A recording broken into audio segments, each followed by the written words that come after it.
Here we are on a lovely Saturday once again. I guess I should start this off with a rant. I'm getting really sick and tired. Well, of a lot of things relating to my job, but a trend I've noticed is that people will do one of two things. Either they'll ask me for my number, or I'll ask them for their number, and I'm always on the receiving end of the other person just not. I guess the term would be reciprocating, or hmm, what's a more proper term? Trying to keep it going, trying to have it be more than just one sided.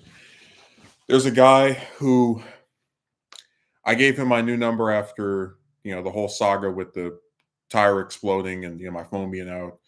Um, he gets this number at least 3 weeks ago, and week after week, he just says nothing. And so I asked him at the job, I'm like, hey, I thought you were gonna say something to me. Oh, I thought you were going to send me a message. And I'm like, well, what sense would it make? Because I've have like I have his number from my old like it's the same phone just with a different number, but I have his number, so it's like, why would you think I would give you my number if it's my intention to initiate the dialogue with you? Then there's another person, this girl, which I guess that should have been the first clue that something was going to be off. Who, man, I asked her, "Hey, did I message you?" And she went, "Yeah." And about a week or two went by because I messaged her either that same day or the night afterward. And I was like, "Hey, I messaged you," and she's like, "Oh, I didn't see it. Can you try again?" So I sent another one.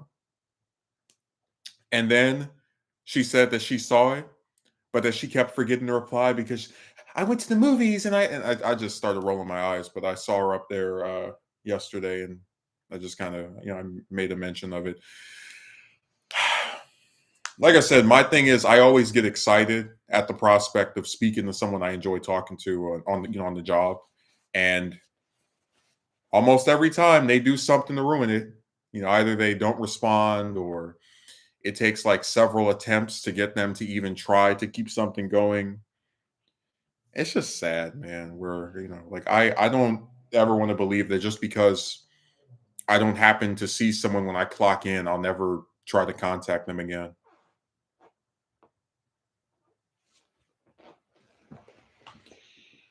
And yeah, I thought that girl liked me, but it was another scam.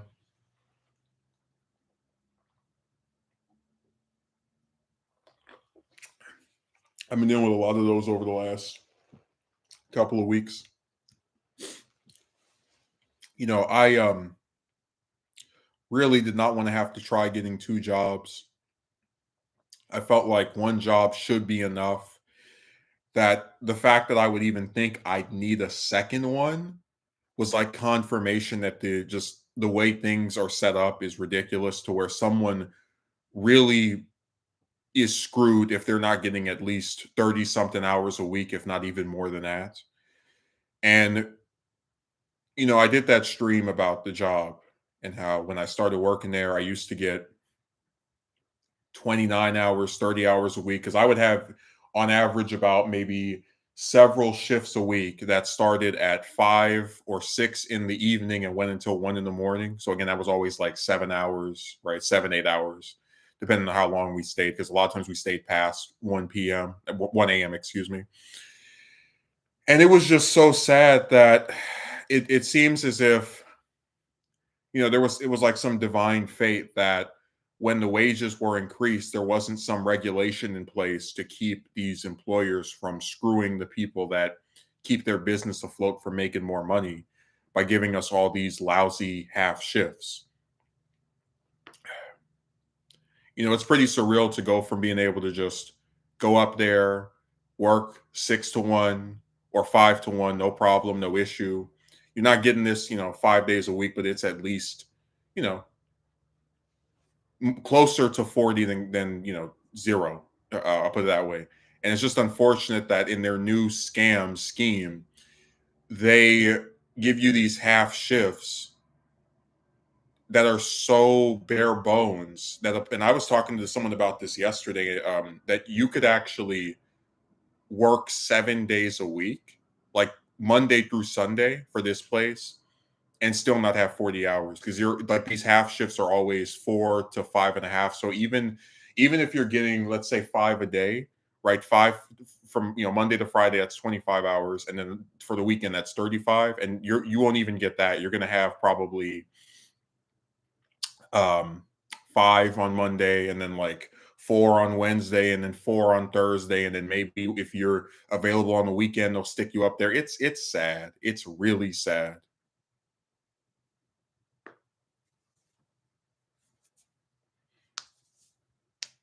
But like I said, those managers, they are having a good old grand time with the way this stuff is concocted. They love their jobs. They always get at least 4 days a week. Each shift is 8 hours. I told one person, I said, the only time I've ever seen a manager come in there and be like, "Oh crap, I gotta leave," I'm leaving earlier than I thought I would, is that there was this one manager who was there from, I think, 11 in the morning to, it could have been 7 or 8 at night, and he was like, "Yeah, I got to leave because it's going to violate labor laws. Like, there's something about just too many hours in one day." So he got out of there. But most of the time, we can barely even get 5 hours or 6 hours. But don't worry, we'll get into the scam a little bit later. I just want to kind of go through some things.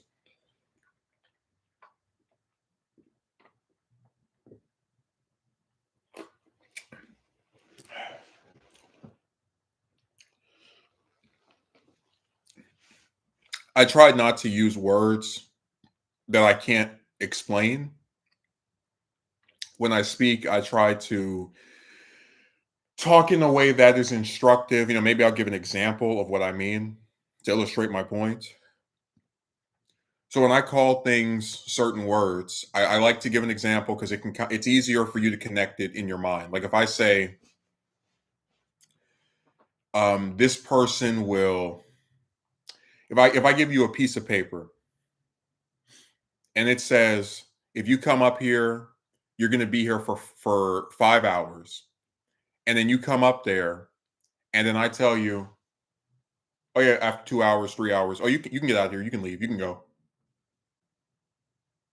Well, hell, I mean, I led you to believe one thing, and then it turned out to be something else. I gave this example to a relative a few days ago. I said, because they don't drive, I said, if you gave me $20 to go and buy you something from the store, and I come back and I don't have either the $20 or the thing you wanted, I scammed you, because you gave me this thing under the presumption that I was going to use it for this, and I didn't.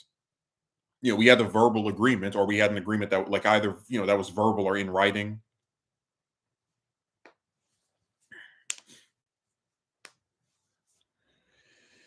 And I've really been trying to push the ZWP, um, especially after the combination of mixed signals queen, and then a lot of these the ones that were in the Discord video. But they've been clawing their way back into relevance. I met about, let's see, probably 3 or 4 of them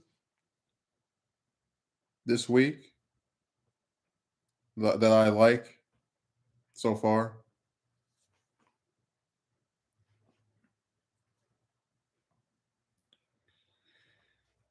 In fact, one of them sent me a message a little while ago. What time is it for you?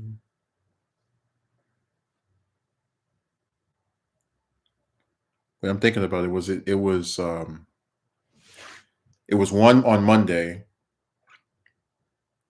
and then there was one, I think, on Tuesday of, I think, last week, and then there was 2 from the other night.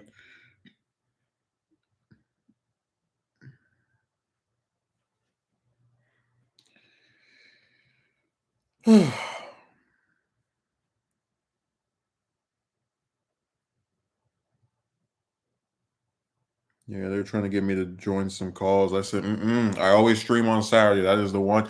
I guess I should say the only reason I didn't do the other Saturday was because I woke up that morning. Well, I went to sleep at 1 and tried to like set my alarm for 3 to wake me up, around the time I usually go for. And I was just like this because I was really cold. It's been cold over here. I get up. I don't really feel that good. And I just said to hell with it. I just couldn't do it. I just laid down, shivering, and then I got up and went to the market and picked some stuff up, and then I went to this damn library where I'm telling you the cost of stuff is just ridiculous. I went to this place last year, and at most it was like $20, 18, 17, somewhere around that like early double digit range. I go in there today, try to get a ticket for admission, $29. Not today, last week. And I hadn't been to that place since December of last year, so I probably won't be going back in December of last year with prices like this. That is insane. And the problem is because it's one of these places that's like, 20, 30-mile drive. I guess from my vantage point, I don't it's hard to drive out to something like that. And then, you look at the price and you're like, are you serious? And then, also, be like, all right, well, I guess I just won't go in there. I guess I just drove out here for nothing. It's like I'm already here. I might as well, pay this crazy amount this one time and then be done with them forever.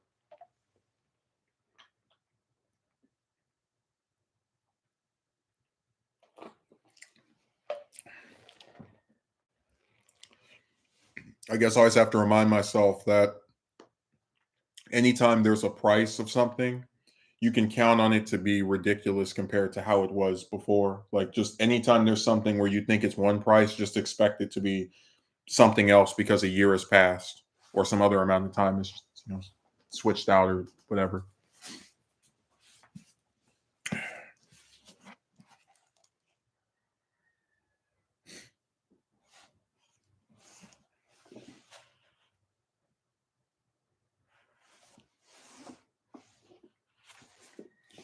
How long is this book? 700.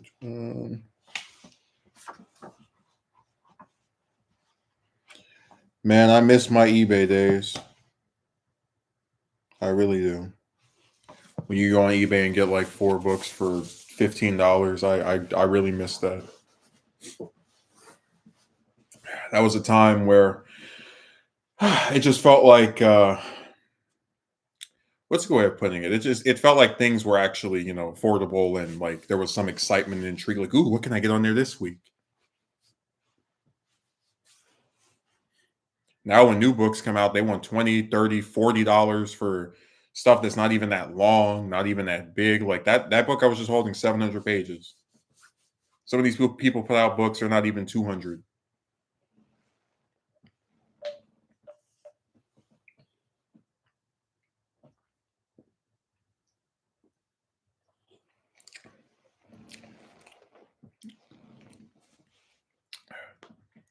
Just like when Melania put out her book, I saw the page numbers and I was like, wait a second.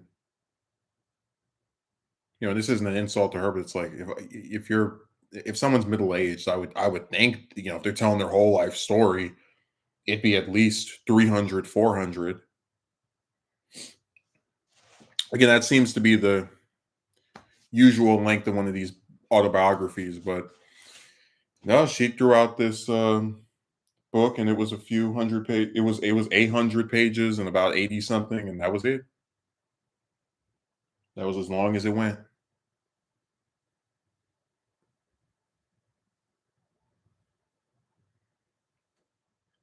Yeah, it's just been one of those weeks, man. I feel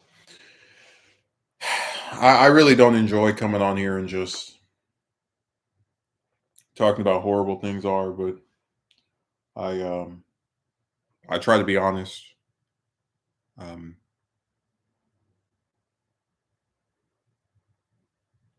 if there's something that I'm happy about, I'll say it. And if there's something that I really don't like or care for at all, then I'll also say that. Oh man. Let me just make sure I'm bolted up in here. I don't want any surprise visitors. Ah, all right, this should take care of it. I get hit with all types of what the hell notions and whatnot. Ah,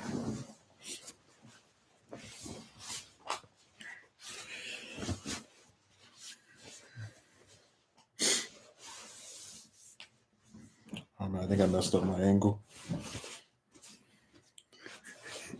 Still laughing at the relative doing the whole you're washing your clothes in the bucket, and I know you're grown, but I don't want you going around I was like, you really think in an era where I'm worried if I have enough money for food and every other basic utility I need to survive, that's the thing you hyper focus on and you're concerned about? Like, what a joke.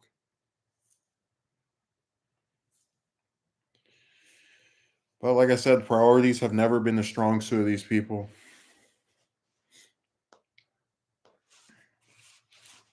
That much is certain.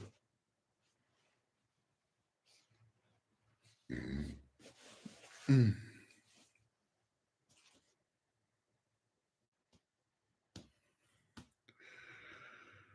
Oh boy.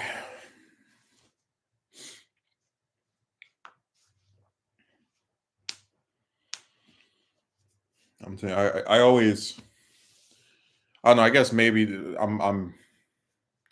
I'm just crazy for believing this, but I've always felt that if you go and work some job and you do it multiple times a week, you should have enough money to pay for whatever little basic bit of stuff you have to pay for within that week, within the grander scope of the month, and then also, get yourself something on the side. It could be a new shirt, a new hat, a new bag, just something.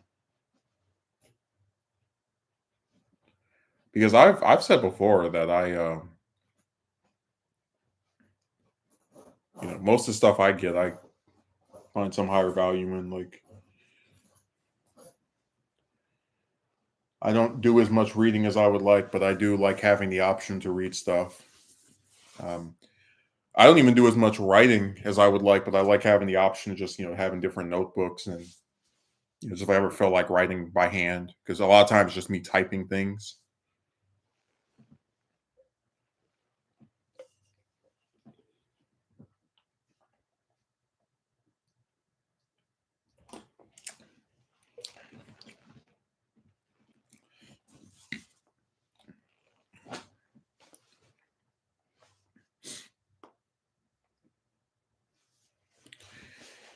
Yeah,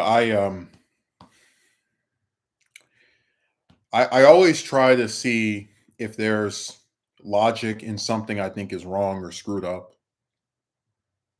When we had the again going back to her the mixed signals queen saga, I couldn't understand where it would make sense for someone to agree to see a movie with me, right, and then stand me up at the last minute. Like, I thought if they didn't want to do it, they could just say they want to do it.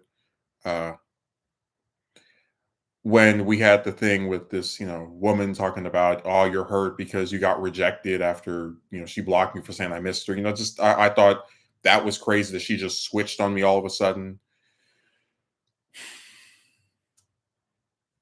But there's a new trend that's been going on that's left me really confused, bewildered, um, lacking in understanding. I was scheduled for a job interview that was on the 7th, okay, and it was at 8:30 in the morning with this restaurant. Place opens at 9 o'clock, so I figured they're probably going to have some pre-open people in there, and I'll knock on the door and they'll let me in, and then we can do the interview and I can go on my way. It's 7 a.m. I get up. It is cold as I can't even describe it. It is really freezing outside. So I get up 7 in the morning, which is not my usual time to get up because I tend to work in the latter part of the day. So I like to sleep during the mornings. I know that sounds crazy and ridiculous, but that's just me.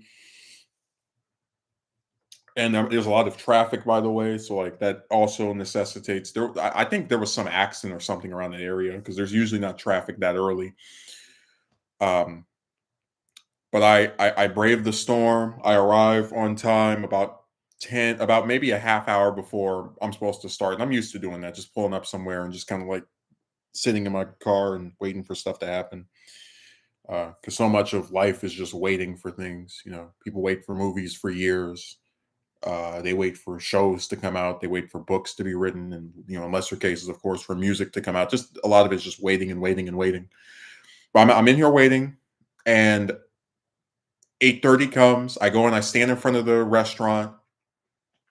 I'm out here all decked up, and no one comes. No one seems to be inside. I'm just like, okay, that's kind of weird. So I go back to my car and I start kind of like observing, like, is there really no one there?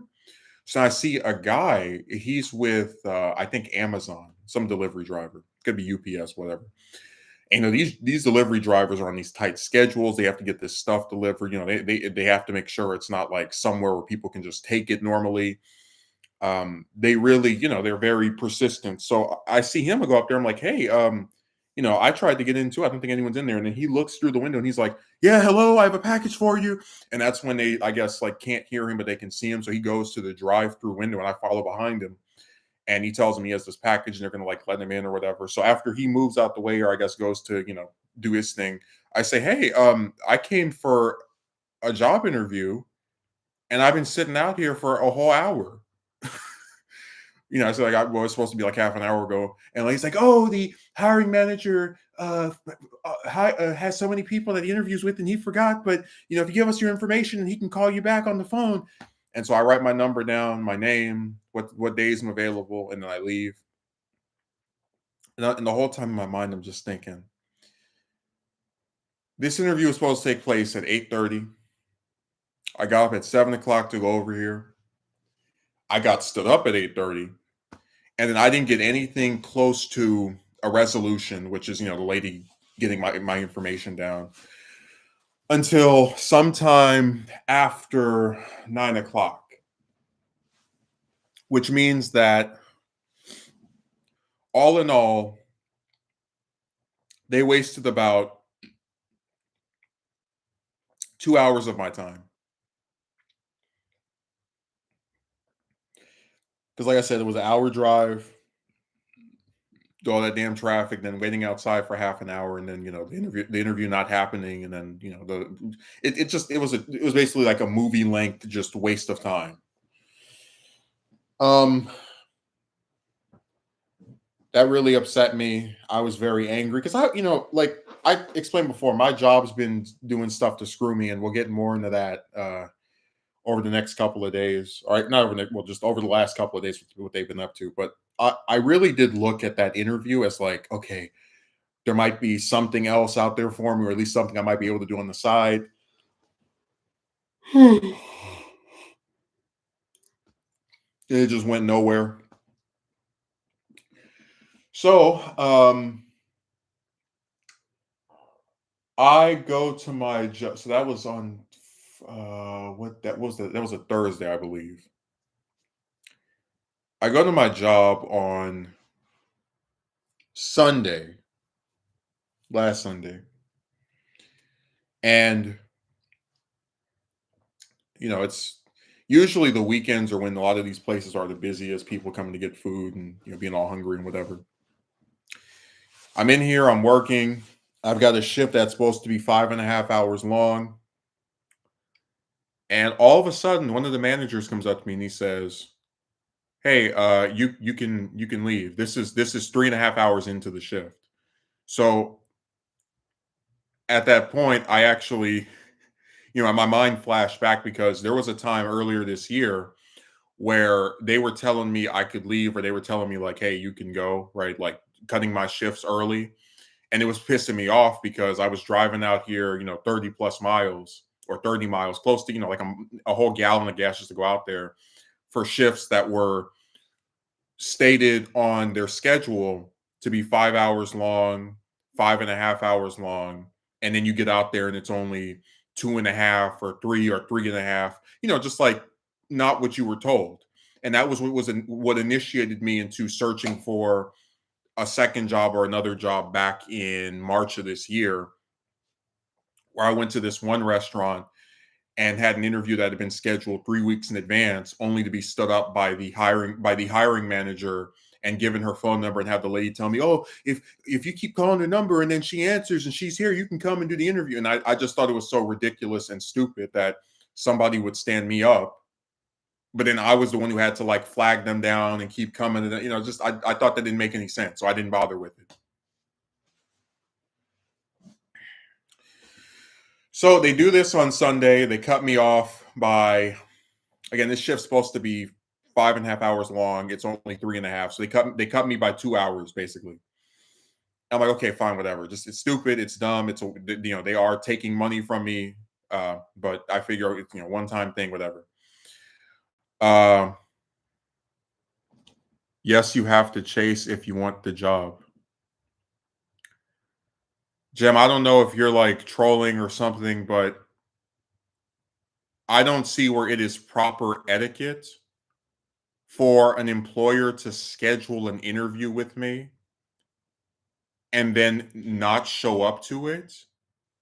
And then somehow it is beholden on me to keep pestering them about a position that they likely did not want me to fill in the first place. I can tell you the job I have now, that I've had now for a year, when I was told by them to drive over to that city that is far away from my house and be there at 12 in the afternoon, I got up at 10 in the morning. I showed up before 12, came in there, 11:50 something, whatever. The manager was there. We spoke and I got hired. They didn't tell me, "Oh, there's no manager who can speak to you for this interview, but if you keep calling," they didn't do any of that stupid stuff. They do a lot of other dumb things, but that wasn't one of them. That was the point I was making, that I thought it was really crazy that someone would schedule, like, dude, this interview was scheduled 3 weeks in advance. It was the start of March that I applied for that place, and they scheduled it for, like, I think it was the 24th, 25th, like later on in the month. I go up there, I show up, I'm on time, and they tell me, "Oh, we're sorry. What's her face isn't here, but here's her number." And I just like, that's stupid. So anyway, after getting stood up by this place on Thursday, I go to my job on Sunday. They cut me by 2 hours. They tell me I'm supposed to be there to five for 5.5 hours. I'm only there for 3.5. I kind of take it on the chin because they haven't done that in a long time. I'm figuring it's probably just a one and done thing. They got really desperate, and I kind of felt like they might do that because a lot of these employers are so damn stupid. They hire a bunch of people and then they can't manage all of them, so they just take someone and get rid of them, or take someone and be like, "All right, well, you don't have to work today or for this many." Just they do like really dumb stuff that screws themselves over. They pull the punch out and go home. Yeah, and I wasn't that bothered by it because I figured it was a one time thing because they hadn't done it since the start of this year, like back in February, like right after we had the wage increase. Like around February or March. So I figured it was just a one time thing. So I go up there on Monday, and this shift is from 7 at night to 12 in the morning. This is the one where you like close the place down. And this is the shift that before they did the wage increase, they used to give it to me from 5 to 1 in the morning. But again, because they don't want to pay people more money, that 8 hour shift is now 5 hours. So I go in there. One of the managers asks me how I'm doing. I say, "Oh, I'm like irritated or whatever." And he's like, "Oh, how come?" I said, "Oh, they cut me last time." And he's like, "Oh, well, I've never asked you to leave early." So then, as we're about 3 hours in, it's like 10 something. He's like, "Oh, we have to get out of here in an hour." And I kind of think that line is weird, but I'm just working hard, whatever. And then he comes up to me about maybe 10, 20 minutes later. It's like 10:40, 10:30 something. He goes, "You're going to hate me for this." And I said, "I already know." And I took my thing off and clocked out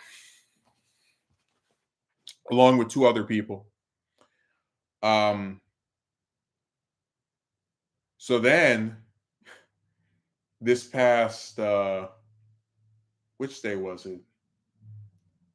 Yeah, this past Wednesday. Okay, so that was Sunday and Monday where they scheduled me, greedy restaurant owners. So think about this. Actually, no, well, don't think about it. Let me throw the other one in there. So Wednesday they had me scheduled for again 5.5 hours. I come in at 5 o'clock, 7 o'clock, like yeah, 5 o'clock, and it's around 9 that they tell me, "Oh, you can go home early, or you can go home." So now let's add this up. I had 3 shifts that were all 5.5 hours long. So that's about what 16 and a half, right? So by them cutting me off for 2 hours the first night on Sunday, then another 2 hours on Monday, and then an hour and a half on Wednesday, and this is on that $20 wage, right? You see where by cutting me for multiple hours throughout these 3 back-to-back or consecutive shifts, they screwed me out of over $100.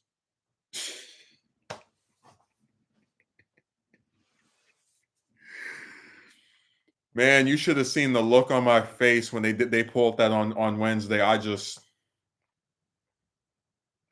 got in my car and I was just on the freeway cursing.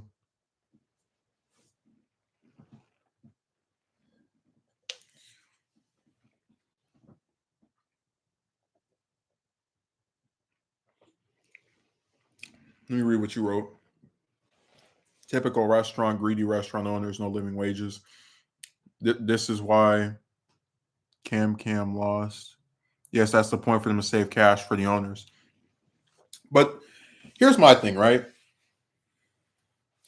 So as I said to you earlier, when I started working there, I was getting roughly 30 hours a week. Shifts that were always about 7 or 8 hours long, right? 4 times a week. And when they did this wage increase, they started to give us the 5.5 hours, the 4 hours, the 5 hours, right? Stuff that was like that was half, these half shifts, as I call them. Do you understand where I take an actual issue, like an ethical issue, with the idea of an employer telling me I'm gonna be here for 5 hours, 5.5, 4 hours, 4.5, and then when I get there, I'm getting 3/5 of that, 65% of that. Like, you understand that they are scamming me, right? Because they put a certain amount of hours that you're supposed to be there, and then they don't actually abide by what they tell you on your schedule. Like the shift I had today was the closest I've come to getting what was written to me, what was stated as what I was going to have, right? Like a full, like not the full shift, but the full amount that they said I would be there for. This is the only one out of the last 4 shifts I've had where I wasn't cut early. Yes, they cut on purpose. No way to budget your life. Oh, they don't care about your life. If you needed that extra $100 to pay for your phone bill or for gas, right, to go to your job that's 30 miles away, oh well, too bad. Or for food, or for rent, oh well. No skin off our bones. Well, they may continue to do this, but we're gonna continue to find ways to mitigate it because I have been looking for another job, and it's actually what's funny. What on Wednesday, because Wednesday was like just damn near ready to have the roof collapse on my head. I was so I had 2 interviews scheduled for Wednesday and Thursday. The Wednesday one was over the phone, and the Thursday one was at the place. And the Wednesday one was at 2 in the afternoon. So I drove to my job early and parked out there because I figured if these people are going to talk to me over the phone, why would I try the hospital? Like I don't have any qualifications for that. Okay, so I figured that if these people are going to call me early, I'm going to be able to sit somewhere where there's no noise and I can just talk to them. And I'd rather not talk to them while I'm driving. I prefer not to speak on the phone when I'm driving because I like to focus on the road, whatever. Pet peeve. So 2 o'clock comes and I get no call. 10 minutes pass, no call. 20 minutes pass, no call. 30 minutes pass, no call. 40 minutes pass, no call. And I said, this is weird.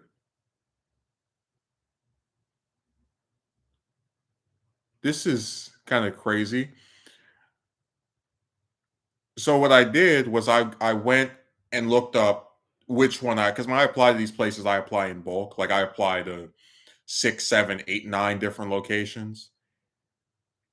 And the issue I ran into because I was figuring, okay, I'll call them and ask them like, hey, what happened? Right? Maybe they forgot. Um, they have three of these on the same, if not the same street, then the same like area. Like if I guess it would be like if I said, uh, oh, I'm gonna go to the school on Jefferson Boulevard, and then you find out that there's three schools on Jefferson Boulevard. You're like, okay, which one is it? Like that's the issue I ran into where there's three of them, and you don't know which one is the one that was supposed to interview you. So you're like, you can't confirm with, and of course they don't know either because they're just as clueless. So that was another one that went nowhere, and that was right before going into the shift where they would, ultimately cut me for the third one in a row. So that was a nice double whammy. Then the other part of this is that I had an interview scheduled for Thursday that was supposed to be again in person at 10 in the morning. I said, you know what, this is stupid. So what I did is I called the place, the one I was supposed to go to on Thursday morning, and I asked them, hey, are you guys actually going to have somebody there to meet me? And lo and behold, the person that answered the phone said that their hiring manager is on vacation.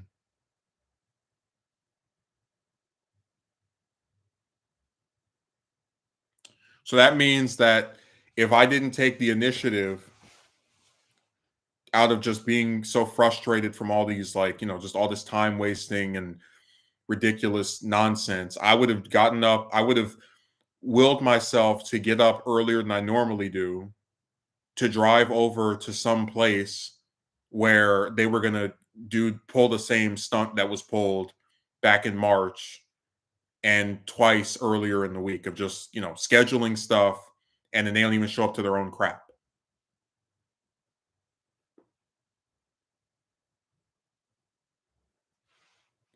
Well, that's why the stream has this. You say I would skip retail and restaurants, they will continue to play the same games. Okay, first of all, that's why the title is the way it is. You've never seen this. I have applied for different restaurants and retailers for years. And I've never, prior to this year, had a recurring issue of places scheduling interviews with me and then not showing up to their own crap. That had never happened before this year. I could count the number of times that happened over the years on one hand. It's not, at least it wasn't a normal thing to do. And I even asked, I said, because I spoke to an older relative, I spoke to so even some of the people that work at my place. I said, what does a business, like what does a company gain out of scheduling interviews that they're not going to come to? Like we talked before about how like okay, when restaurants are cutting hours, they're trying to save money for their owners, whatever. But like what does an employer gain by scheduling interviews that they're not going to show up to?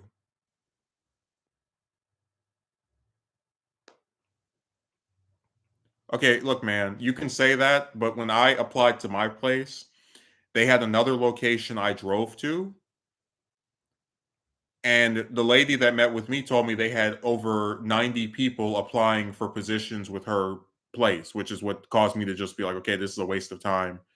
Basically, just to her, like to her face. So people have been applying for these jobs every year, and I don't think it's a coincidence that in this particular year, you're getting to a point where now you can't even they will set up interviews that they don't even show up to. It is false hope, yeah. Yeah, 90. Just like I told you, I went to a bakery one time and the guy told me they had 40 people applying for 4 positions. Well, I guess I was one of the lucky 10. I didn't feel lucky driving all the way over there. I'll never forget that day, man. It was a late day in October. I had 3 job interviews. I don't think I it's so rare for me to get like multiple job interviews in one day. So I drove over there to that first one and got hired by them during the interview, which I couldn't believe. And then I drove to the second one, and that's when I laid to me to think about the 90 people. And I was just so tired, I didn't even go to the third one. I just drove back, filled out the stuff the guy at the first interview told me to fill out, and then went to sleep. You sitting over there driving for 2, 3 hours. I just didn't have the energy anymore. Jim, don't do like the guy did on the other streamer. He was talking about go be a dentist. I'm not interested in the hospital at all. I don't need anybody saying I'm the reason they killed their dad. So let's not play this game. It's bad enough having to work around people's food when you have to actually do medical stuff and that. No,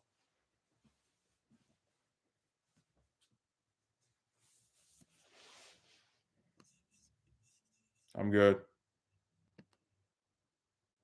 Besides, they're probably going to play the same games anyway. I didn't even get to bring up the one guy that was trying to get me to do some kind of ride share service that they have, and they have it on like on some app. Yeah, you can say that they won't, but I'm not holding out any hope. But anyways, there was a guy who had me. I hate these places so much. They had me fill out the application for some rideshare service, and they had me make an account on, I guess, one of their websites, and then he didn't hire me. And then another one was trying to get me to work for them about 2 weeks ago, and they had me make an account. And this site has some kind of thing where you have to only have one account or you can't use the other one. And it really started pissing me off because it's like, if you guys actually were serious about hiring me, because they're like, oh, call the support number. It's like if you guys were actually serious about hiring me, you would do a conference call with me and the support number to figure out how to delete this other account so I could work for you. But they're full of crap. So I just sorry, forget it. Can't want me too much if you want to sit there and play all these games. I thought my job was super busy too. They had a line going out of the door and told me to go home.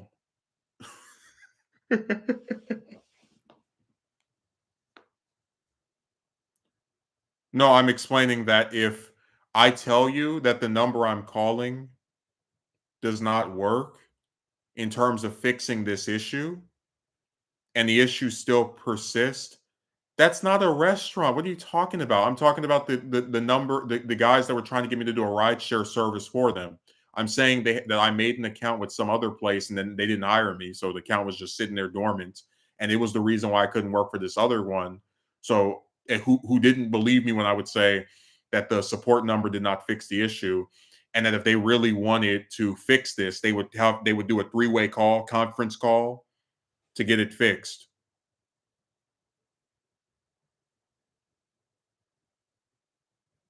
No, they're not a restaurant.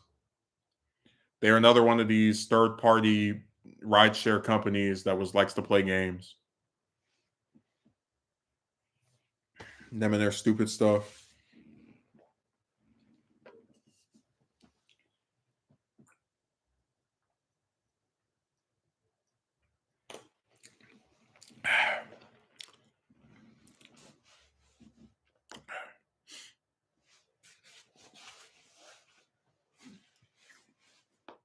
I guess I'm gonna have to get back in contact with that recruiter I used to have. She sent me a message some months back. I didn't say anything because I didn't care, but I guess I'll Yeah, that's one of my last resorts.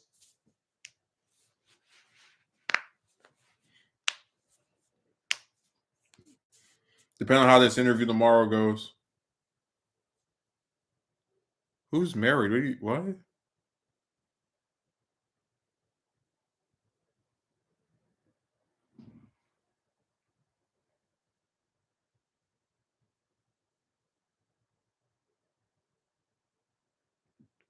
What does the recruiter's marital status have to do with getting a damn job? I don't what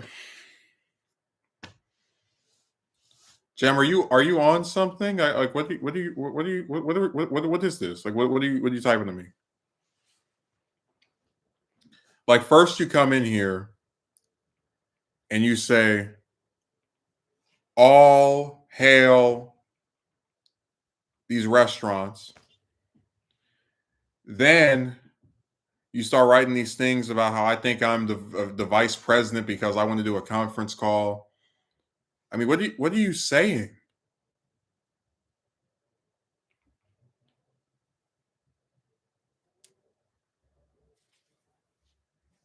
Look, I know you dated one of the managers at a restaurant before and you loved her almost $4,000 a month salary. You were able to pay for a house and all these other luxurious gifts, but it's just I'm just not getting anything close. I don't think it's fair that I'm not because I don't think these people are doing something so amazing. I told you one of the managers of my job I saw one time like during work hours playing Xbox.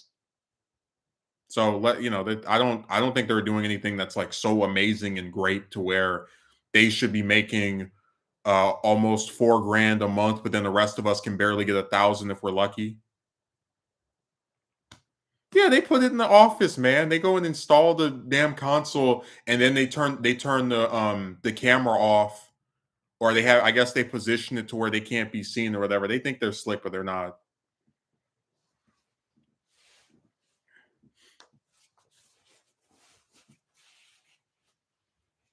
So you turn back to look in the office and you see them playing Madden football.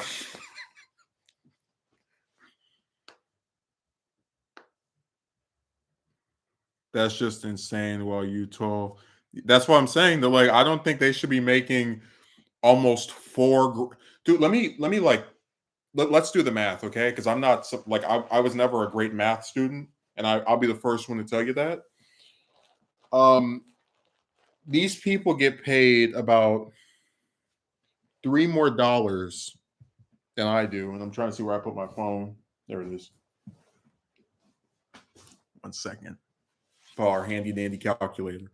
But they get paid $3 more than me, which is 24 an hour. And if you multiply that by 8, because they always have 8-hour shifts, you never see managers getting those stupid half shift where it's like 3 hours or 4 hours or five. It's always 8 at a minimum. So 24 an hour times 8 is 192.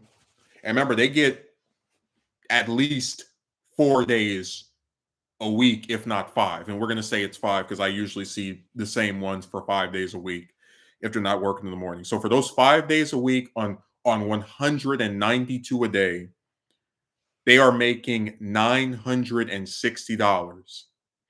Now, if you multiply that times 4, right, because there's 4 weeks in a month, that is 3,840. But then if you're one of these lovely part-time employees at the same damn restaurant, right? You get a shift that's about, if you're lucky, 5.5 hours long on the $20 wage. So that's 110, right?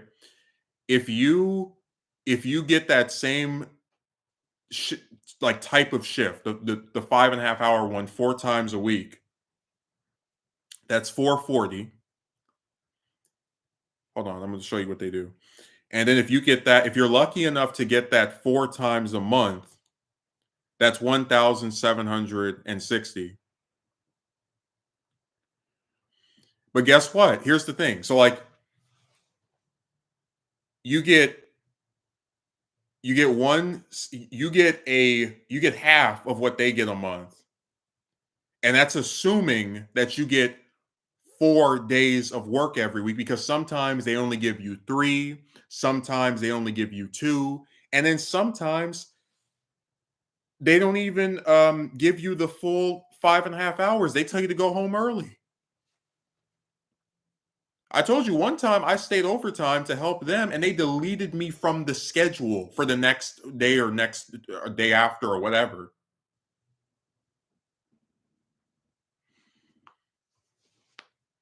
You said that's not enough, but that's about what I made at 20. Plus, I had a security job at night. No, that's what I'm saying. I'm trying to get two jobs because I like it would be. This one always has me come over there late at night. Like 5, 6, 7, 8, 9. So I tend to. What I'm trying to do is set up one place, this other place for the weekend because I have Saturday off, and I'll have them for Saturday and Sunday, and then the other one will be for the weekdays. But they're like stabilizing a little bit now, right? Where it's always like these late night shifts. So I'll try to have this one I'm trying to get in the morning too, so that I can have one in the morning, one at night. It's not gonna. I don't think it's gonna be every day for the week, but just like if they do end up being on the same day, there's enough time in between for me to go from one to the other.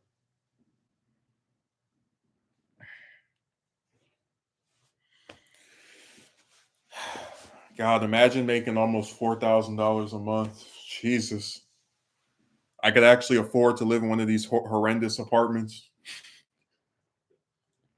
Dude, these people can literally like because a lot of these managers are not that old. There's like some I know one that's like 21 or something and lives with his parents. So that's like $7,000 every 8 weeks. It's crazy. And then you're sitting over here afraid to buy a damn burger because you have to it is insane.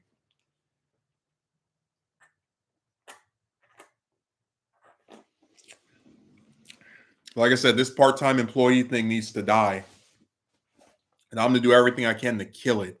I don't care if I have to get three jobs. I'll do it. If I had to, I would literally stream Saturday 3 in the morning and have a shift that starts at 6 and just make this little 2 hour thing and then go over there. And if I passed out, I would just be like, okay, fine, whatever. Just all I am is a body to these employers anyway.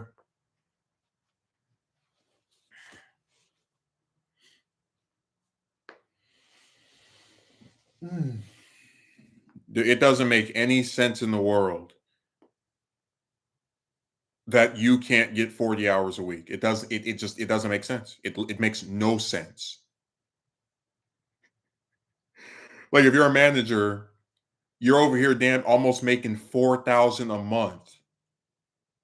But then your regular employees are lucky if they can even make a number creeping on 2,000, maybe 1,300 or 400. And it's like, dude, it's not enough to live off of. Like you literally couldn't even get no, but like you talk about capitalism, but it's like, you know, I'm gonna just say this to you. I always have like when I did my everything started crumbling, leaving nothing video. I don't know if you saw that one. Maybe you did. Maybe you left a comment. I don't remember. When I did that video, it was about like how everything together just feels like it's screwing you.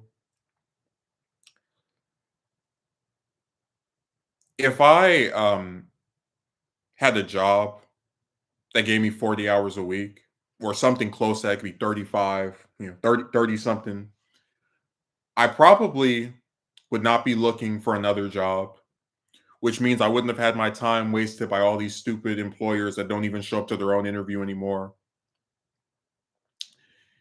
And if I had relatives that actually helped me with basic living expenses and utilities, like I used to, uh, it wouldn't be as big of a deal to not have a full-time job because I would actually get assistance with the things I need. That's why when I was working for that one retailer and they got rid of me after a month, I was annoyed and pissed off because I thought I had worked as hard as I could, but it wasn't the end of the world because I had someone there to assist me.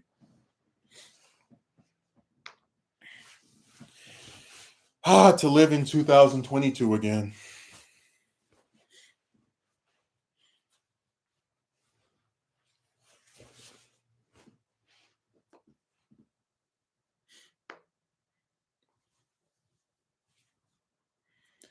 Well, we talked before about how the reason a lot of these places don't want to have anyone for more than like 20 hours if they're not a manager is because the longer that you work per week, they have to pay you overtime or approach paying you overtime, and also have to like give you benefits like health insurance. So they're trying to dodge having to be more responsible for you by just having you as this person that comes in for, you know, a little bit over double digits an hour per week. Well, it's greed, it's evil, it's I mean, I told you what they tried to do with my discount, right? Where it's like you go in here, you buy something, supposed to get a half off, and they want to do some weird crap where if you buy two of something or you order two things at once, then you only get to use the discount for one order. I was like, man, are you serious? So for the first like 5 months, 6 months, 7, 8 months, you can buy two of something and get it for 11 because both of them were 20, they were together like 24, right? To just for the regular customer, but for you, it's like 12. It's in half, right?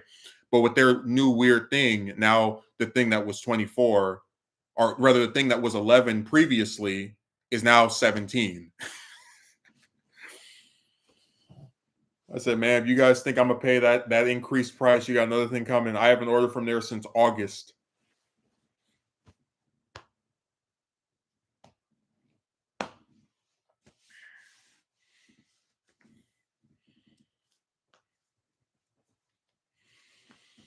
Yeah, I got another interview set up for tomorrow with an employer that actually I interviewed with them back in, it was either February or March, and that, like, when I say employer, I'm talking about the exact same place.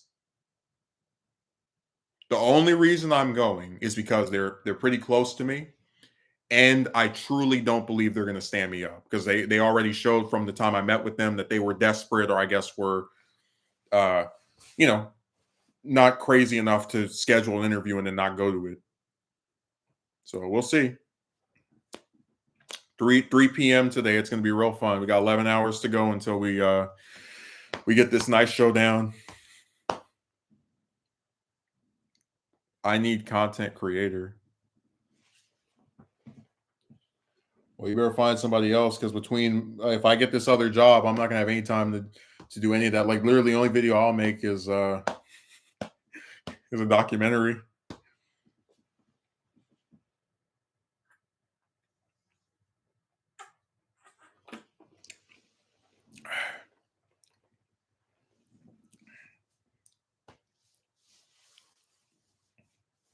You're not starting your own business. Don't lie to me. Don't deceive me. Again, I still have the terrified memory, the very bad experience of believing you when you said you would leave a comment on the various documentary parts and then you never did. So I don't really trust you when you say you're going to do something. You're like any other politician.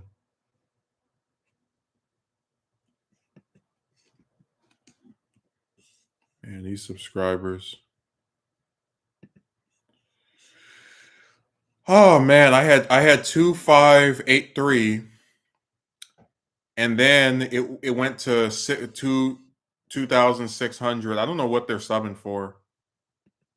Like, imagine reading the comment section where everybody's like, "You're stupid, you're dumb, you don't know what you're talking about, you don't know what you're talking about," and then like right after they do that, they go and subscribe to you, or like, okay, if I'm so dumb, why are you here? Like, what is the logic of this? Where is the there's your comment.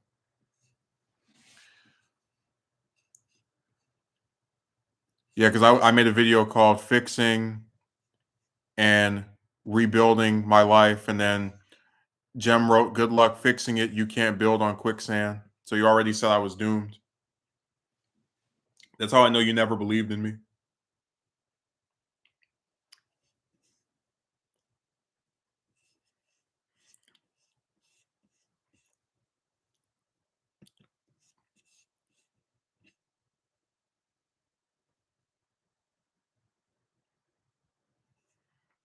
It's really sad because it's like I tell you, and I say it with no, like I said in the video that I didn't believe they could get that party was going to change, that they get paid to lose, that their members, right, are insulated from any of the supposed ramifications and consequences of the GOP taking over. Like I tell you that, but at the same time, I don't think the Green Party's getting anywhere. So I just it's like damned if you do, damned if you don't.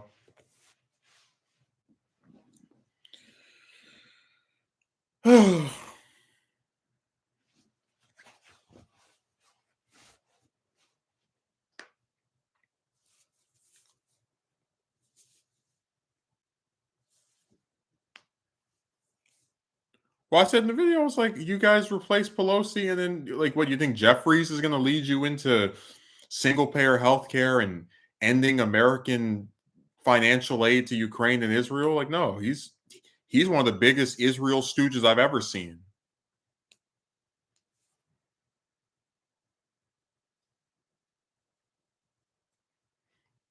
This one guy called him Hakeem for Netanyahu I cream.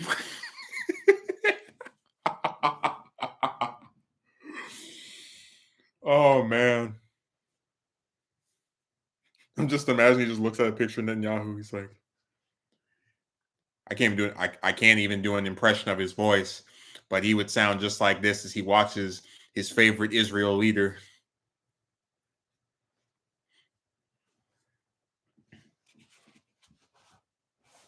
I know when Pelosi retired, you were crying. That was your lady.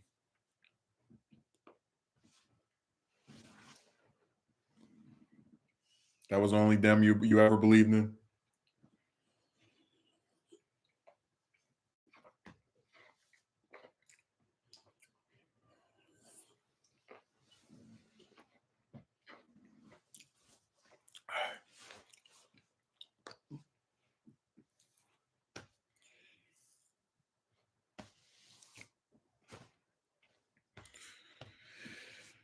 Oh man.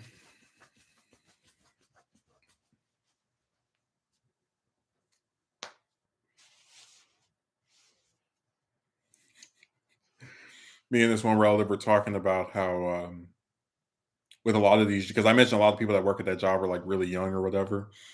If you wanted to try to play defense for the corporation, you could say that they probably think that since most of the people that work for them are kids or relatively young, they can just mooch off their parents. It's not a big deal for them, and that's true because I told you with I was up there today and they had a guy talking about he was going to spend $200 to get some tattoo, and I said, man, I can't remember the last time I spent $200 on anything that wasn't a bill. Like, I'm serious. I can't. I'm really thinking about it. Like the last time I just bought something that was not a utility for $200. I really have to think about it. It's been a long time. That's relevant to the workplace or comprehension. No, I'm just explaining that for a lot of the ones up there, like to them, it's no big deal to just get told, "Oh yeah, by the way, this week you thought you're going to make 400. It's actually going to be 310 or 300 or 290." They don't care because they don't have to go through paying all this different stuff with no assistance whatsoever. They're not like me. They're not a naked man with no parental covering.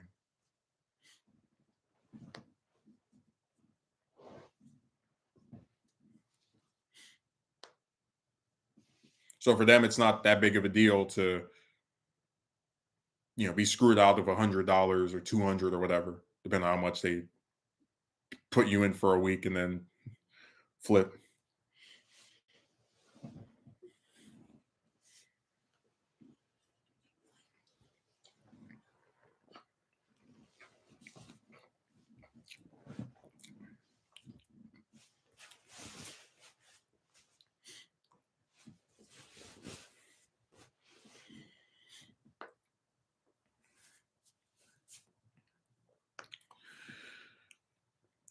Trying to remember the first time I saw Jem write something that wasn't mean. It's been rare. I mean, I only get irritated when you go in the comment section just talking trash about everybody. Like,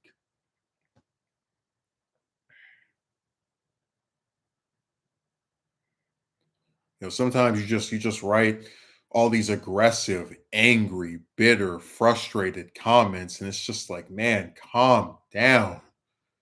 Take it down a notch.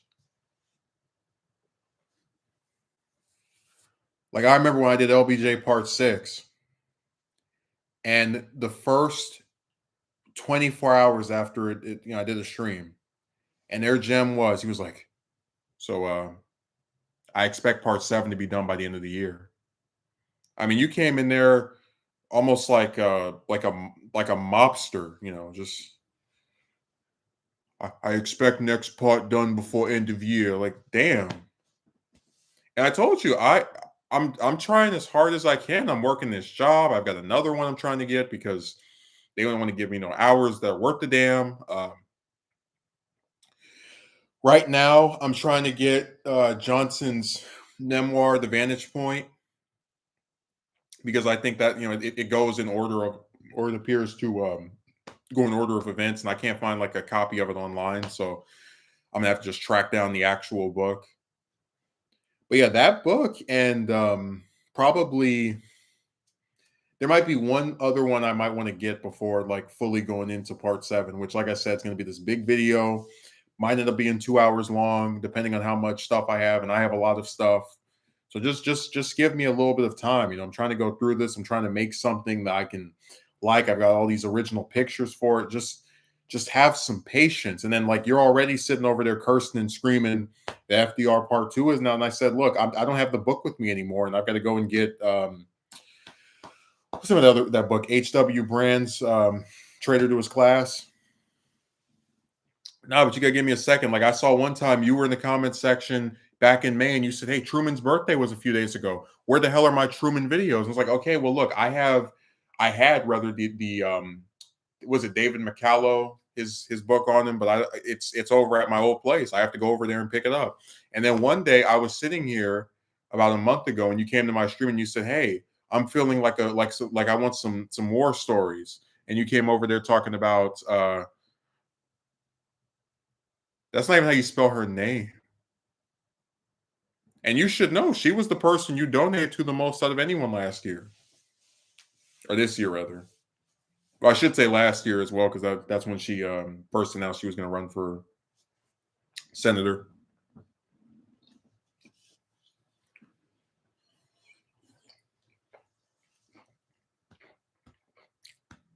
She is a two-time loser. I'm telling you, man, everybody should know her name because there is no singular person who has helped the Democrats keep Arizona more than her.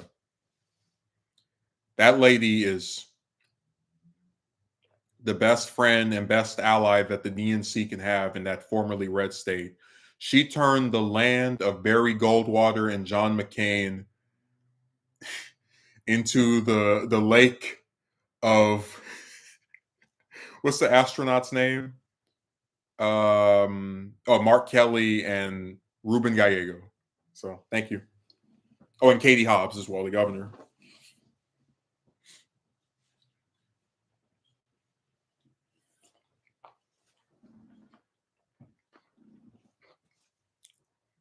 And I made my video. I said, defeat most likely, and her little followers, you don't know what you're talking about. Kerry is going to win. It's like, no, she's not. I've been looking at these polls, and I've been seeing people who, even if they like Trump, they don't like her. And guess what happened? It's funny, they kept making fun of me for the presidential election videos. And even in those, I said Trump could still win. I don't dispute it. But all of the predictions I made about the actual lower level races, in the Senate and the House, they seem to be a lot more accurate. I said Cruz was going to win his Senate seat again. He did. So I just People respond to what they want to respond to. And I don't even have to like someone to think they're going to win. I despise Cruz. I said, look, he's horrible. But Texas is a red state. The Democrats have shown no signs of making it go back to the way it used to be. And I didn't think that it was time for, me to believe that it could happen this year. Not 6 years ago, not now. And man, when O'Rourke was running against him, I really still was like, I just don't think he can win. All the way through, I was like, I like him a hell of a lot more than Cruz, but I don't think he can win. So when Allred ran against him, I said, yeah, I like him, but I just don't think he can win. And sure enough, look what we had.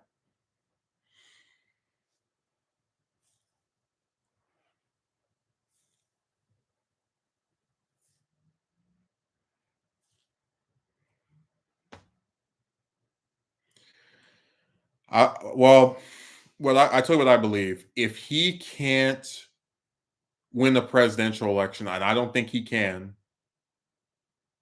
then he'll probably stay on that Senate seat for the rest of his life.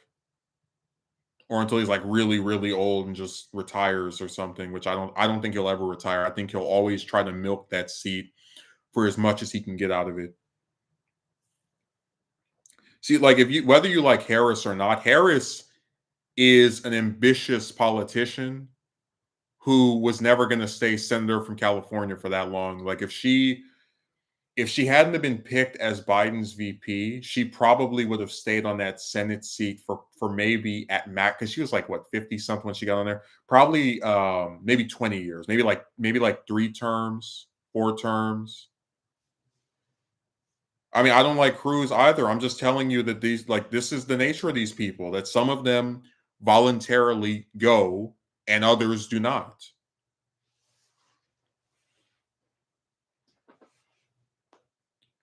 I don't like hair. You don't like anybody from my state, so that's why you're so antagonistic to me. Because once you found out I was from California, you put some horns on you. You started getting all nasty and what's it like over in the state where everyone's burning up and nobody can afford anything? Ha ha ha ha ha. You don't like anyone from here. No, I told you I voted against Feinstein twice. In her last race, I voted against her in the primary and then in the general. And I don't know what else you wanted me to do. I wanted her gone way before her mind went.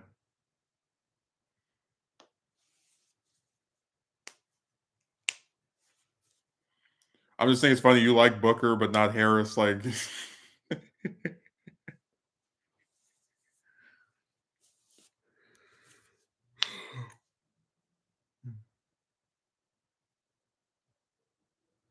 some of this stuff just doesn't add up.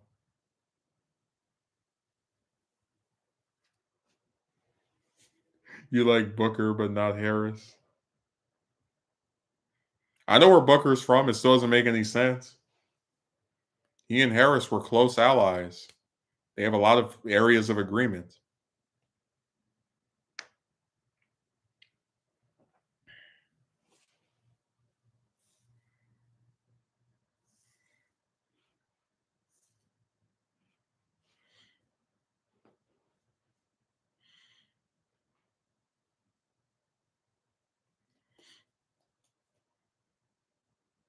Like if I say I like Gillibrand but not Hillary, at least I could say Gillibrand has more left wing positions than Hillary.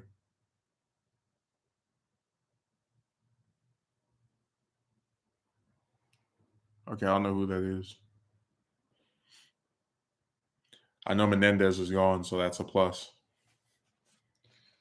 That's a W for the United States Congress and the United States altogether. One of the most corrupt politicians in recent memory, finally gone.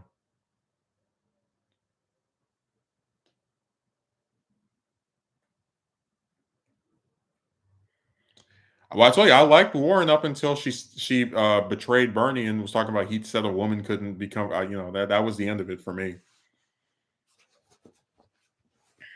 That's why we know her as the Snake. I tell you, she's one of the few people I have banned from coverage. I don't talk about her hardly ever. Like Klobuchar, Gillibrand, and to a smaller extent Booker have kind of faded, right, since they ran for president and didn't make it. So it's really basically the national DNC is Schumer, Jeffries, Pelosi, Harris, Biden, Bernie, and every now and again you'll hear about AOC. Every now and again you'll hear about Booker. Every now and again you'll hear about Omar. But the rest of these people you just don't really see that often or hear about like making headlines. Like the Democratic Party is effectively just the same, maybe like 10 people. I mean, I like Bernie, so you can get mad if you want.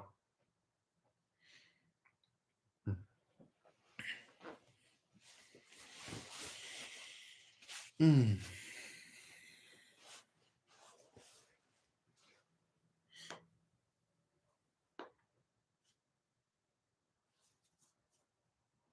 Besides, I know you donated to Schumer. You know what was really interesting, and I didn't even get to mention this in the video with Dune, is that because he defeated what was that Tom Daschle, right, the former Democratic Senate Majority Leader back in I think it was 2004, and now that he's the Majority Leader, this is the first time that there's been like a Senate seat where both people on it were majority like back to back. I just thought that was interesting. It's like South Dakota isn't even that big of a state, and I think it might be the only, possibly the only state in all of American history to have like a Senate Majority Leader from both parties, represented by it, like someone from that state, as the Majority Leader from both parties. Don't quote me. I just that's what I think as far as I can tell. It's nice to see a smaller state get some representation in a big way.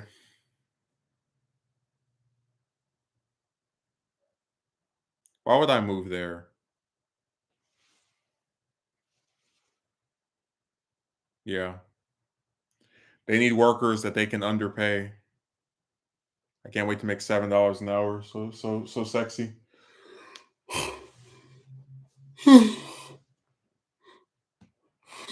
Mm.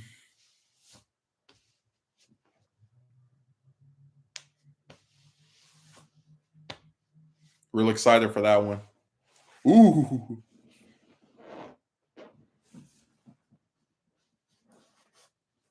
They need workers. They better find somebody else.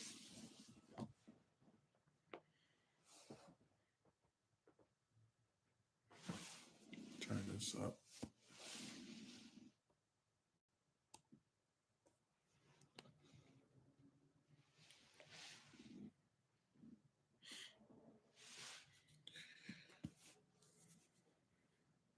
No, the only states I would even remotely consider moving to are probably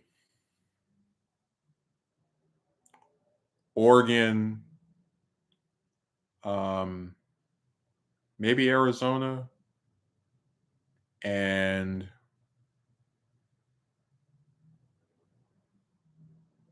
that's pretty much it. Like I don't really have a desire to live somewhere else. I have a desire to go and visit other places. Like I really wanted to go to Texas this year, but again, like actually living somewhere else where I have no family, I don't know anyone there. To hell with that.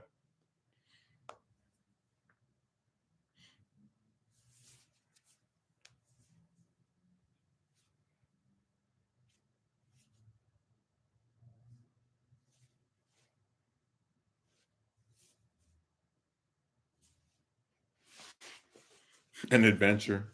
Well, like I said, if see, this is where we keep like hitting, the unstoppable force meets the immovable object.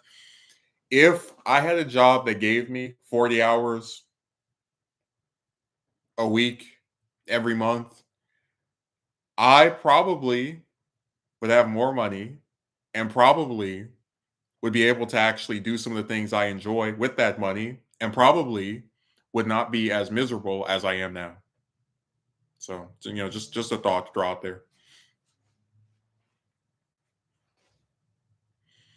But like I said, if there's one state I will go to before I die, it will be Texas. That is if I don't get to see any other state ever for the rest of my existence, it will be that one. I don't care if I have to drive there with some damn van. I don't care if I have to get a ticket over. I Whatever it takes. Get a job like that in North Dakota. Okay. Mm. You guys say so.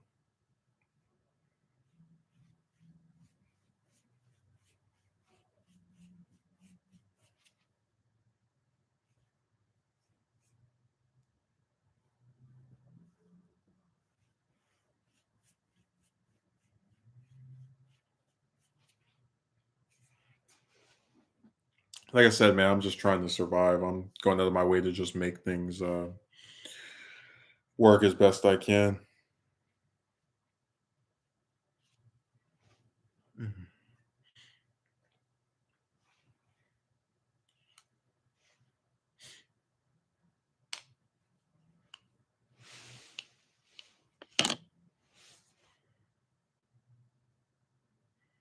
I don't have them to think about. It's really sad you even still bring that up. Like I said, I was just trying to be friendly with the coworker, and she destroyed everything. And I'm not. You're not going to see me even bother with something like that again.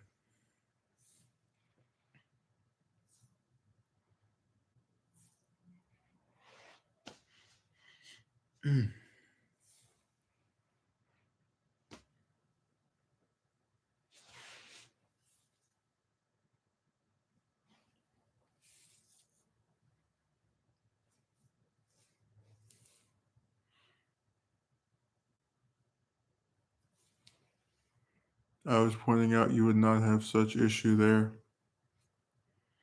Well, I'm not going to have an issue like that here again because I'm not trying to do anything with any of them. I was actually before you showed up talking about how I have a couple of chicks I work with who you'll ask them, hey, can I send you a message? And they'll agree to it, and then they don't even reply. And like I won't. I might say one thing about it, and after that, I'm just like whatever because I learned my lesson from the other one.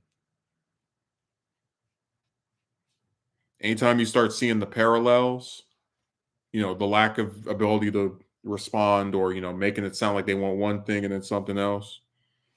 Yeah. Well, like I said, man, I'm not in the mood to like even bother taking them serious because I learned from her that you can't take them seriously. It's all just a big joke. It's all fake. They only like you when they're clocked in. I'm not falling for this stuff anymore.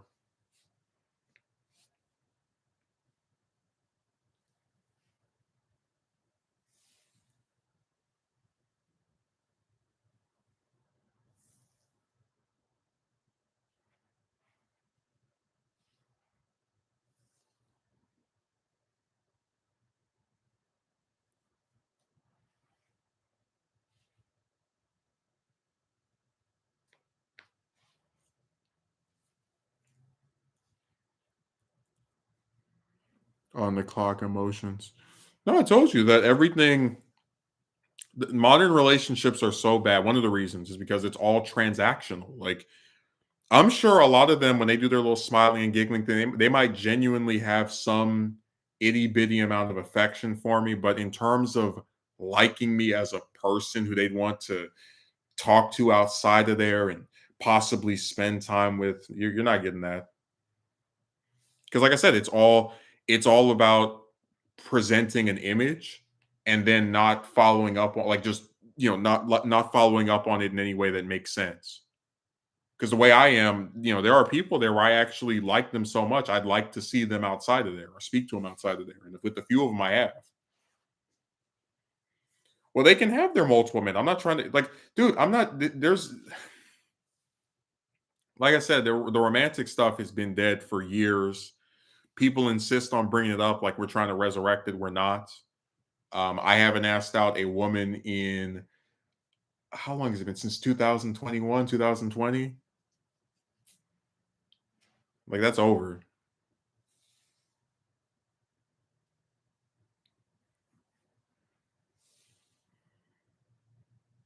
All I tried to do with the other one was just hang out like I did with those guys, and she put a knife in my back. So I'm not I'm not falling for this stuff again. There was some other girl up there that was talking about she doesn't do calls with people who aren't members of her family. The second I heard that, I stopped even trying to make any attempts at talking to her. I was like, all right, I'm not good at texting.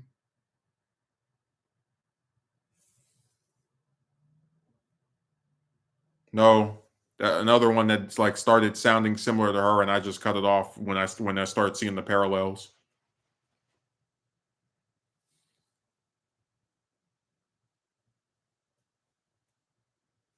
Nobody has the time for all this stupid stuff. It's annoying.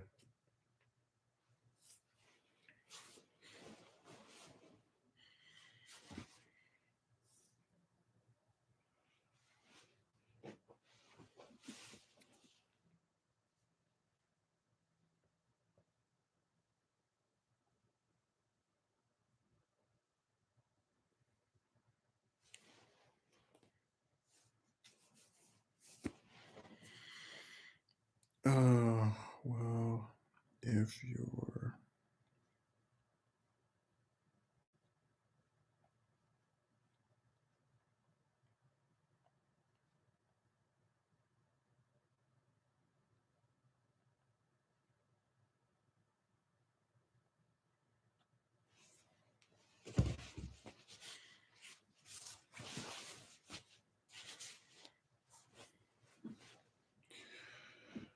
Oh man, employers, they're a really aggravating group of people.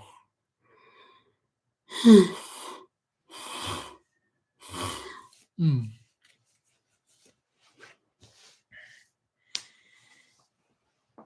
Ugh.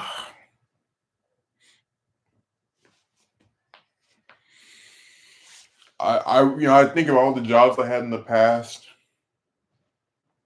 and the truth is, with most of them, they do something that annoys me, right? But like, I never, until working at this place, saw one where they schedule you for shifts, and then they don't have you for the whole shift. They have you for like half of it or most of it, and it's not even just like one time; it's over and over again.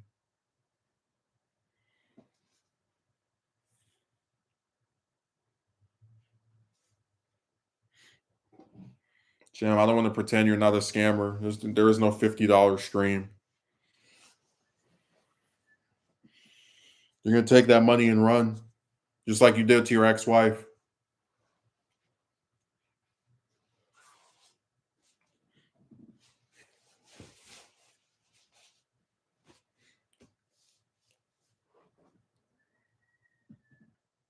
No, I don't believe you. If something looks too good to be true, it is.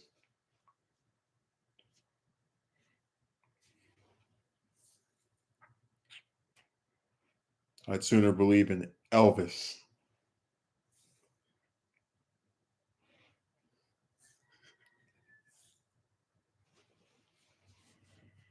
I got that wrong. I said I sooner believe in Santa. Hmm. It's I'd soon you're more. What did McConnell say about the bill? You're more likely to see Elvis again than this bill pass.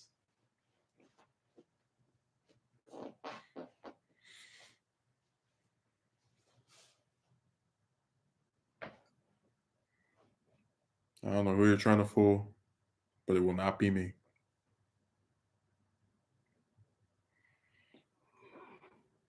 Oh man.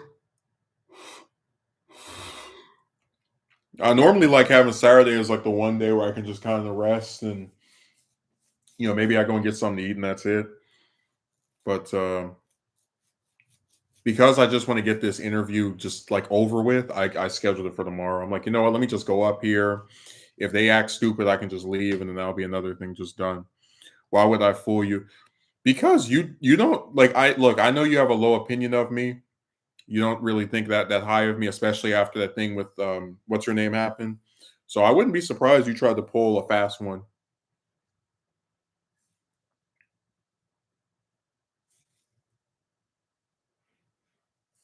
That's the thing I've noticed. The people who speak to me the most tend to speak the most ill of me, or be the most like antagonistic towards me. And my brother is the same way.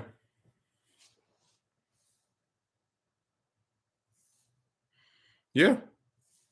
Remember, you believe that I'm one of the biggest that because you were one of the people that said she was going to try to get me in trouble. So you know that I'm the biggest liar and fool in the history of the state of California. So you think you can trick me? Oh yeah, I'll give you $50 for a stream. Yeah.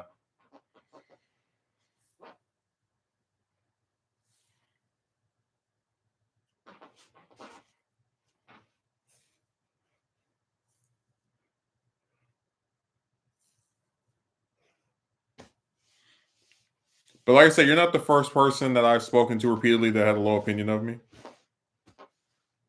No, my brother was on Discord last year doing the same thing. Where Discord has all like the little. Maybe you know what Discord is. Maybe you don't, but it's where you can talk to people, and sometimes they're from other countries and other parts of the world, and all the other little like interactive stuff. And he was in a call with someone saying that his older brother was going to end up failing like Lyndon Johnson. So even he knows. No, that's why I'm just explaining that that's what the function of that site is. People sitting up in these calls and talking to each other.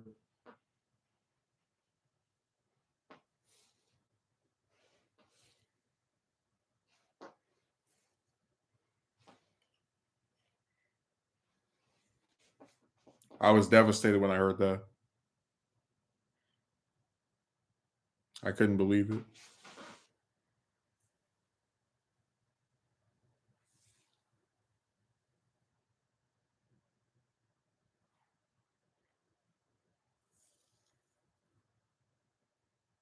You don't have a podcast. You have a scam cast.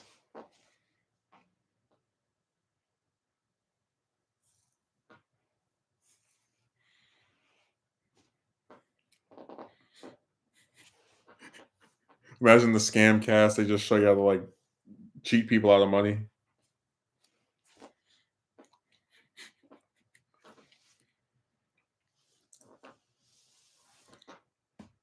So, Jem, what do you think of tattoos? Do you like them? You think they're fun? Do you think they're a worthy investment of money?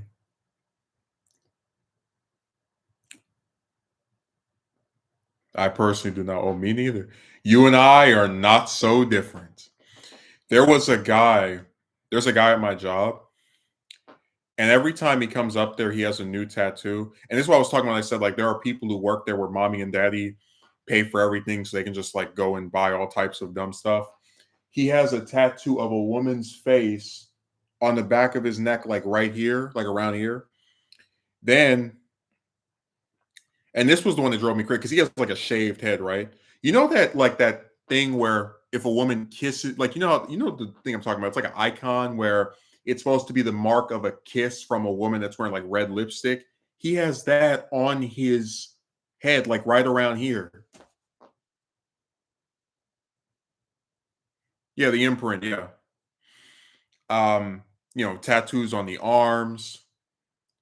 They had some guy, this boy's like 17. I covered one of his shifts earlier this year, and he was like, "Yeah, when I get 18, I'm going to get my first tattoo, and I'm going to get one that's like right here." He's like, "Oh," the other one's like, "Yeah, I have a buddy, and he does them for 200." And I was like, 200 for some ink.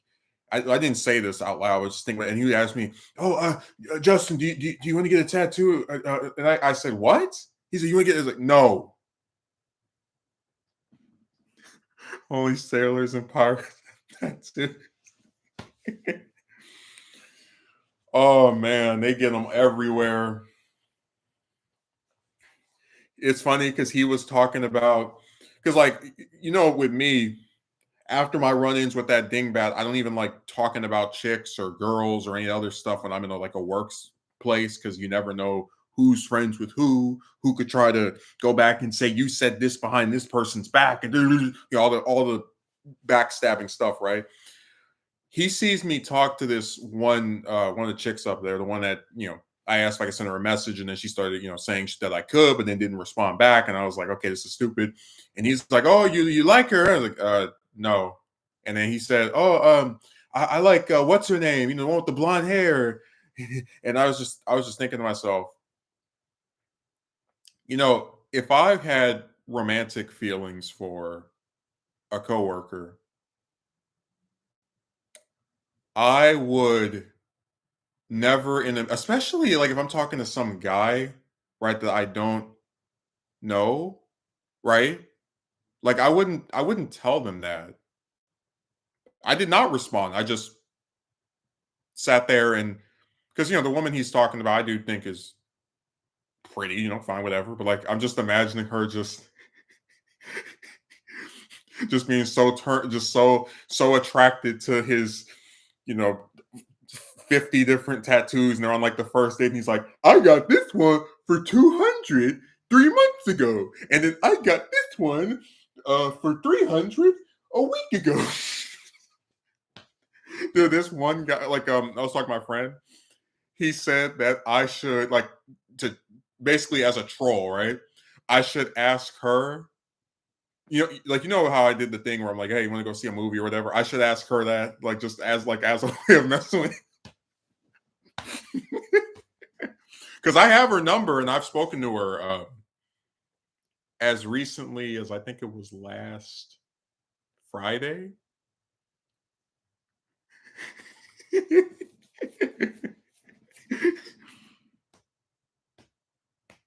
No, I'm not saying that there's no way she or someone else wouldn't be. I'm just saying it's funny that I've noticed a trend where these guys will talk about some woman they think is like hot or pretty or whatever that like works with them, and I just keep thinking to myself like, man, you guys really like don't think it's dangerous to put that out there?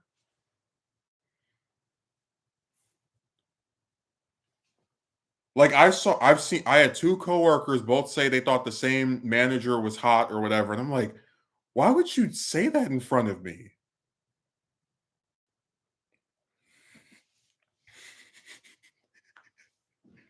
You don't think that would be a funny way of trolling him where he's like, oh, he thinks this woman is so hot, but won't like actually like make any attempts to get to talk to her. It's a good thing I don't have that problem. And then I just send her a message, hey, want to go see a movie next?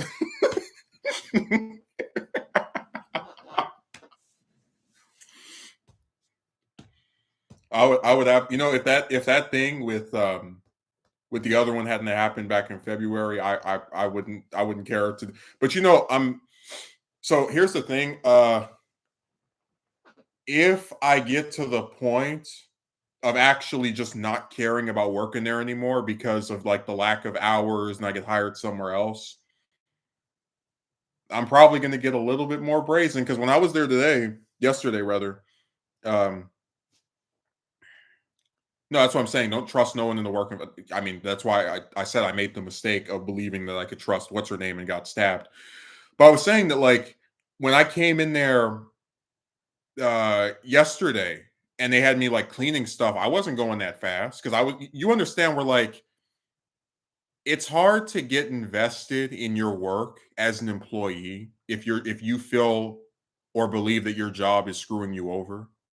Like if your job cares so little about you that they will lie to you repeatedly by saying you're going to work from this amount of hours today, day after that, 2 days from now, 4 days from now, and then you come in for three straight shifts and they're chopping off 2 hours here, an hour and a half there. You know, you're like, what the, like, what? I've got no reason to give a damn.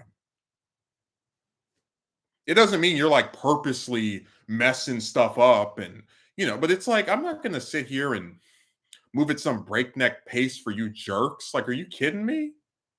I'm not going to like go out of my way for you because you don't give a damn about me.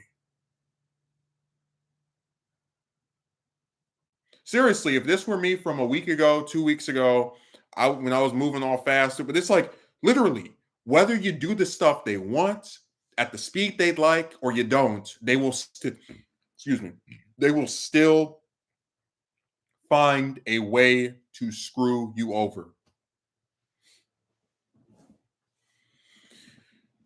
And that was perfectly exemplified, demonstrated, and proven by this week's three half shifts. Three halved half shifts where they cut them in half, even though they're already cut in half. They give you an abridged shift, the abridgment of the abridgment. I mean, damn, dude. Like,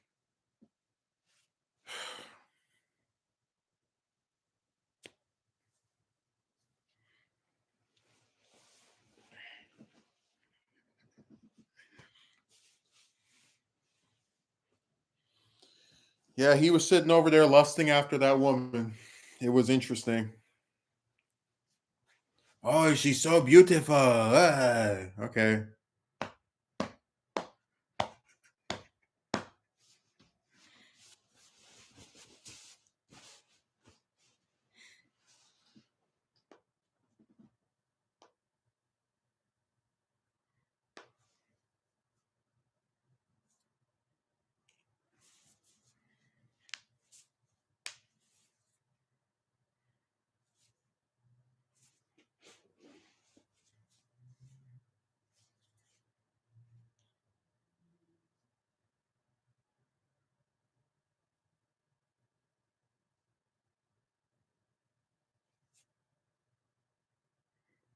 They're just hanging out in there. Wow.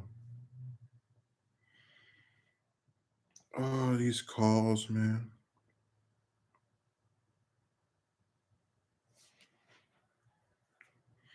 I see Jem went away from his computer again.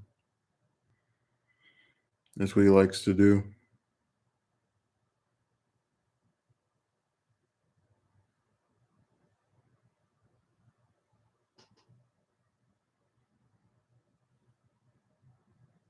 I don't know why you would think I trust somebody in the workplace. I only ever had one of them I did, and I made sure to you don't think that would be funny? To do that where the guy is lusting after this woman, but he can't work up the nerve to just speak to her, and then you're like, all right, yeah, I guess I'll ask her if she wants to do something.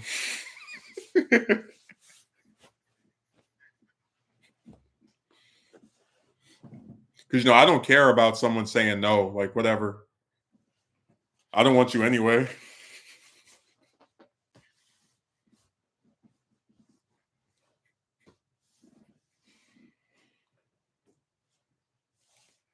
No, I'm gonna do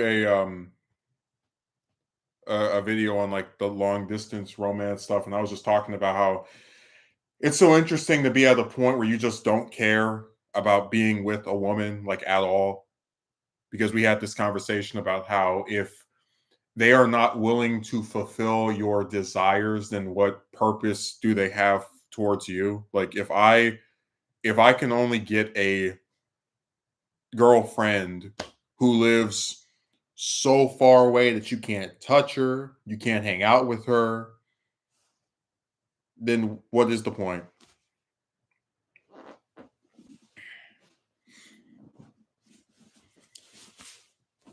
Or if you can only get one who, is against doing the long-term stuff you want to do, like getting married, having a family, like what am I doing with them? Like what is the point? I said, like, I noticed a trend where a lot of them that say, they like me and I think they're full of crap, but whatever, live very far away, or they're against doing like a lot of the long-term stuff, which continues to play a role in getting me to just be like, okay, this is not worth my time. Dude, when I saw that kiss imprint tattoo, I was like, what in the like on all the stuff you could get? Because I notice what things people tend to have. It's usually on their like hand or on their wrist, right? Maybe sometimes the shoulder. Of all the things you could get, what possessed you to, like, when you wake up in the morning and you look on the side of your head, you want to see the imprint of a woman's kiss on your like what? Why?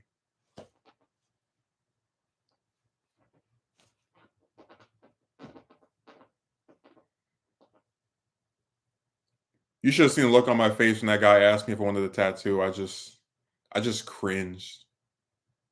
I was like, you know how hard it is for me to get a job already. You think I want to give myself an extra handicap?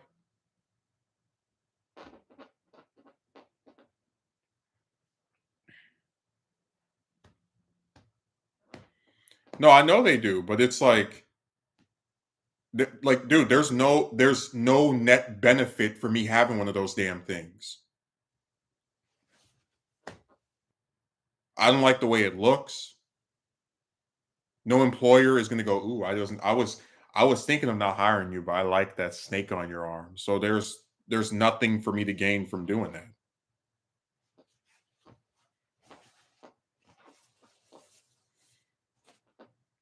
There is no positive that comes from me getting one of those. It's all negatives.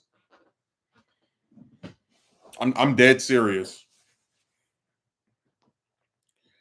There, if you get one of those, there is not a single good thing that comes out of it, other than your own personal liking of it, which I don't. So it's like, again, there's nothing there for me. But when he asked me, I was like, what? And he asked me, I was like, no,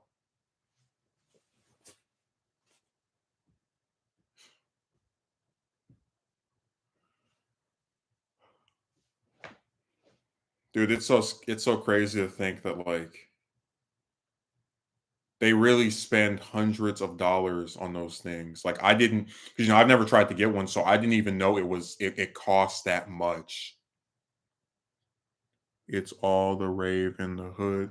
Well, we talked before about how tattoos are associated with lower economic statuses. Like, most people with wealth do not have them. Um, of course, we're not counting like rappers and different like singers, whatever, because that is the exception, but not the rule. So when you get one of those, you are indirectly, because like I said, it doesn't mean that you can't get a job anymore, but it is something that some employers do not like. Furthering the chances that you will always have a lower socioeconomic status than you know people who don't have them.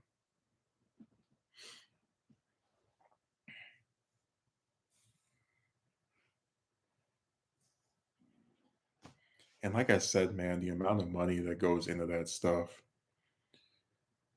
like $200 for someone to write something on you. I don't even spend $200 a month on food. But like I said, those kids that work up there, who mommy and daddy paying for everything, they can go and waste money on that stupid stuff. I can't. Hell, sometimes I can't even get a damn book.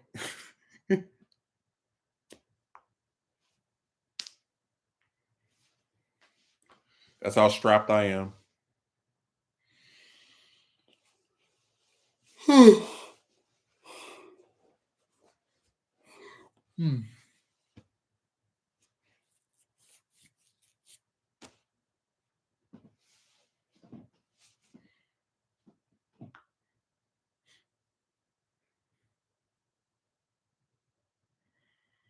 I'm trying to think, has there ever been a woman I like that had a tattoo?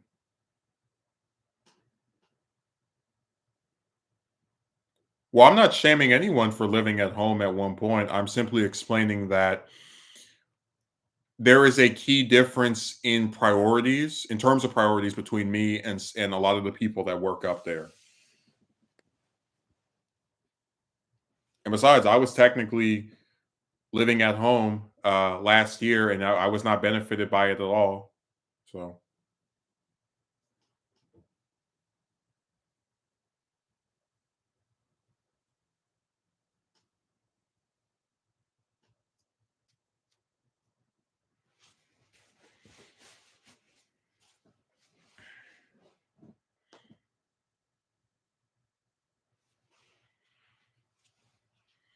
Well, I told you I wasn't trying to insult anyone for living at home. I'm just explaining that when people are not having to pay as many things and they have just more like just expendable income, they're more likely to just get whatever they like with it versus someone who doesn't, who has no support, uh, and is, I think, very cautious, rightfully cautious about how much is this, how much is that, how much is this.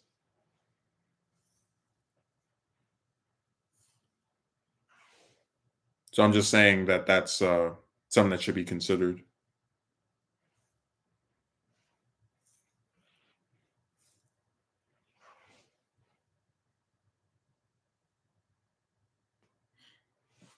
You had a roommate. Well, sort of.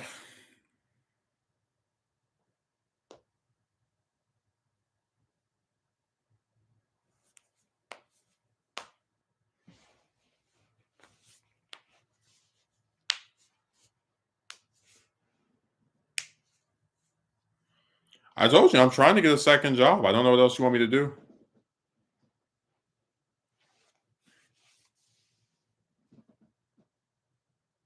Oh, okay. Well, that's not happening. Yeah, I'll go to South Dakota. I can replace Christy Noem as governor.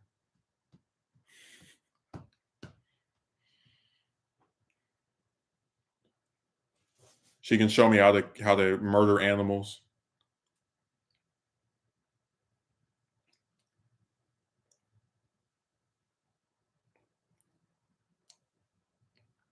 So, hey, man, that trio of her, MTG, and Lake is just. It's so interesting how they went from being top contenders for Trump's VP to just destroying themselves over the course of a single calendar year. Like I did a video where they were talking about MTG as like Trump's possible VP pick last year, and she went from being considered for something like that to having a crappy time slot at the RNC, having the guys that work there have to give free copies of her book to even get her to want to sign it. I don't think Vance is any substance either, but whatever. I know you like JD.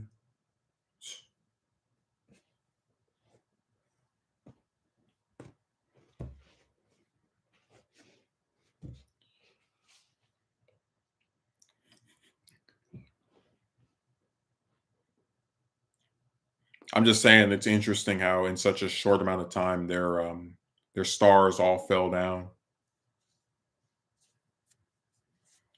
And man, Noam wanted to be Trump's VP so bad. I remember how she was just bootlicking for him, and he is the father that our country needs. And oh, it was so bad. She gave him that copy of the Statue of Liberty, the statue of Mount Rushmore, rather, with his face on it.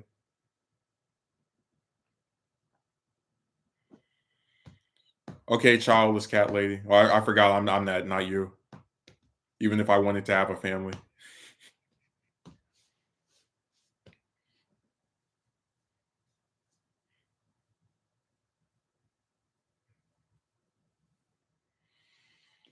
Oh man.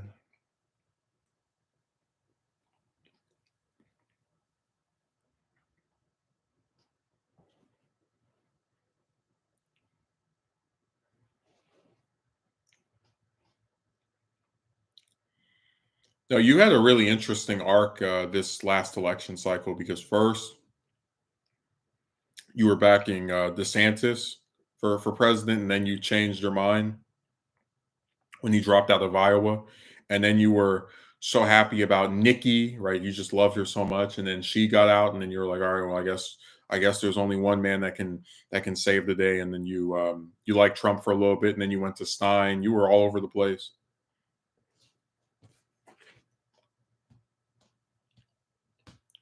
I don't think so.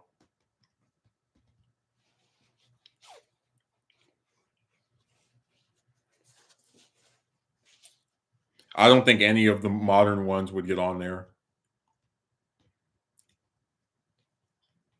I'll put it this way: I don't think any of the ones that have served after TR would get on there.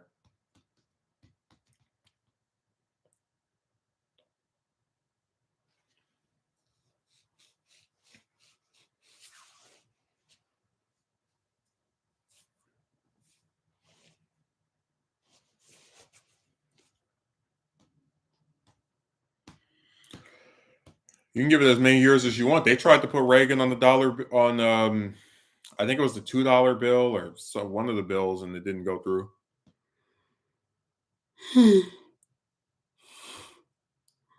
Mm.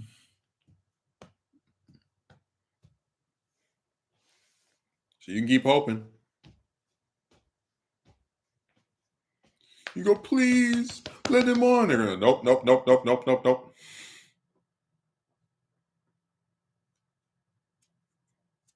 You're out of luck and you're out of time.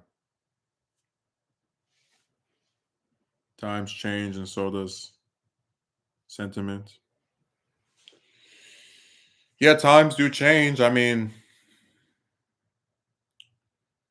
you used to be able to go over to Washington Lee College and say, this is where two of the greatest Americans of all time resided, George Washington and Robert E. Lee. And now you can't even go there and say Robert E. Lee without somebody getting mad at you.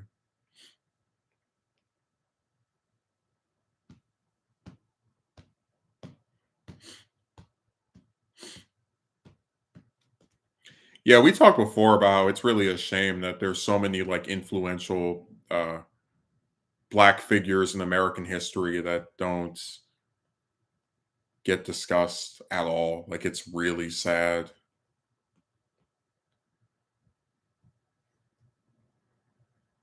Like besides Frederick Douglass, um, and of course King, obviously, they don't really talk about him. I mean, you say that, but I really want to have to remind you that I know when they stopped having Lee Jackson Day, you were very saddened.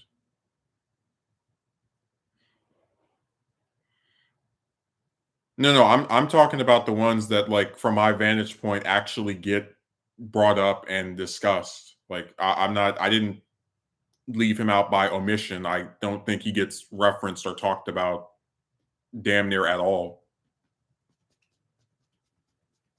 Even with more modern ones, like you had Andrew Young as right Carter's UN ambassador. They never bring him up. And even a lot of these blacks that were so happy about Obama winning the 2008 election, they never bring up Jesse Jackson.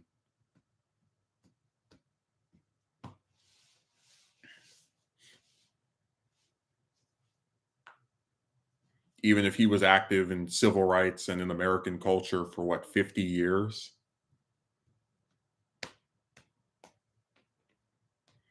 It's just really sad, man. It's like if you're black and you're not a singer or like some ball player, you don't get mentioned at all. It's really sad.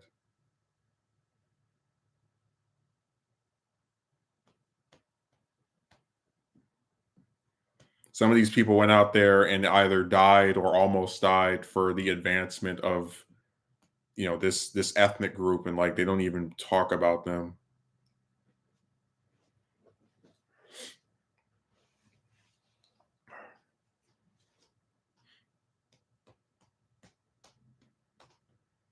I don't know, man. It seems like in the United States there's just this resurgence of ignorance. Like I was cleaning stuff today, and there was a guy who said that he liked George Washington, and I said, "Yeah, I love slave owners." He was like, "Oh, what do you mean?" And like he didn't know that Washington owned slaves, which is like whether you like him or not, that is a fact.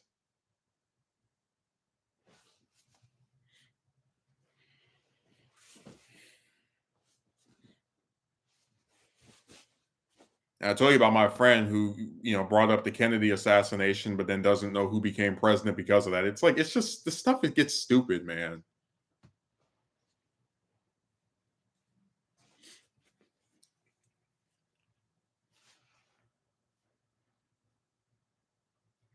That's why with the LBJ documentary, I made it.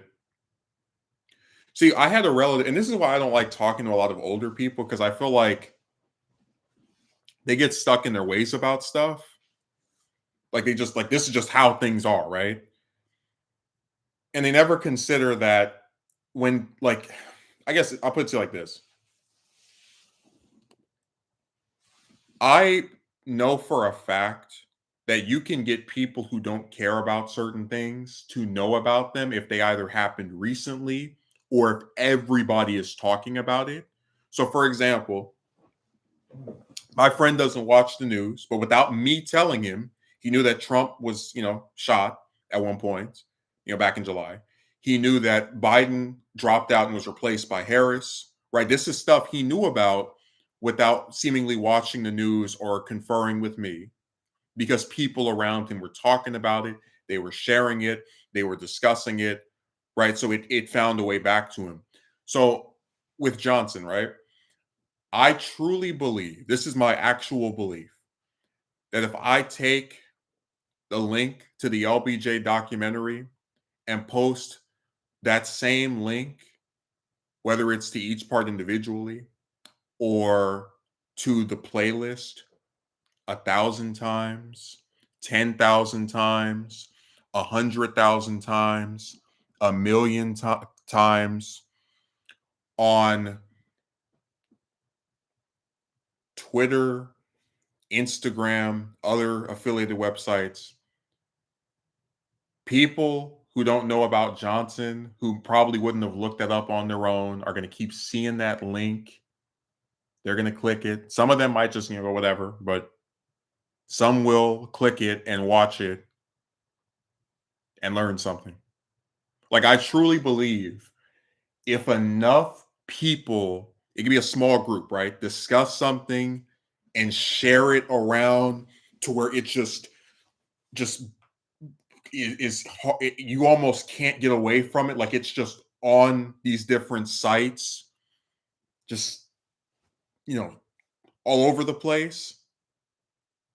Then they will know, or at least have some passing knowledge of it. I believe that.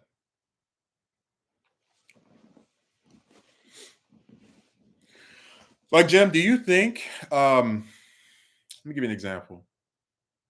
Just like FDR really does not get brought up that much, even though he's one of the greatest American presidents ever. Like he just, in comparison with Lincoln and Washington, does not get brought up anywhere near as much as they do. Do you think if I made the FDR documentary, this thing could be 6 parts, 7, 8 parts, 9 parts, and I took the links to all those parts, or even just like a big 7, 8 hour video, right? Yeah, who's he? I'm not kidding you. I have seen that. It's really sad. If I took all those parts and merged them into one big 5, 6, 7, 8 hour video, do you think if I took those parts individually or as that big video and linked them on all these different websites 10 times, 100 times, 1,000 times, 10,000 times, 100,000 times, 1 million times? Do you really think nobody would click it? Nobody would say, "Hey, what's that? Why does this person keep linking this thing over and over?"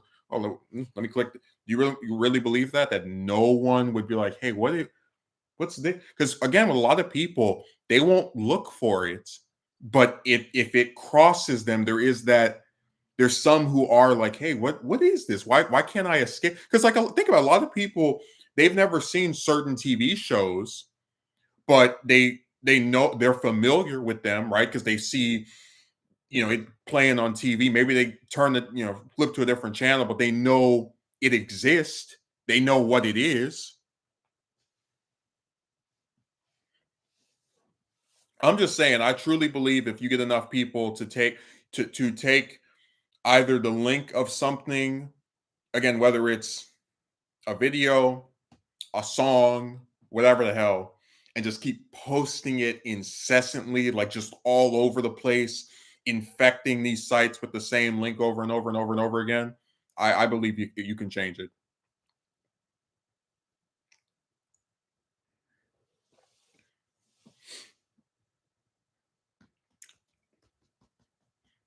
I'm dead serious. I don't think there's anything that is so obscure that if there's not, because again, like look at these movies. They run ads on TV, they run ads on social media, they run ads all over the damn place to where even if you don't see the movie, you've seen some clips of it because it was on your TV or it was on a billboard. Like it's all over, it's everywhere. Well, if you say you don't think so, we're getting into defeatist mindset nonsense where we might as well just throw, like I might as well just say, you know what, let me not even bother making a video about anything ever again because no matter what I do, uh people either will not watch it or an insufficient number of people will watch it. Let me just throw my hands up and lie down and not even bother trying to spread stuff that I think is important. Let's all just give up and wave our white flag and say forget it. Like what are you even saying at this point? It's like, come on, just like actually have a substantive dialogue where you go into the minutia of things. I'm telling you, as someone who has watched social media campaigns, what I have seen work. And when you post something over and over again, people who didn't care about it or maybe don't even like it end up knowing what it is. You know how many songs I click on a YouTube video and I see uh, some different singer singing their song. I don't even like their music, but I've heard this song because it's on the radio or it's on the video before I click it. You know, YouTube ads, so I still know what it is, even if it's something I wouldn't otherwise engage with.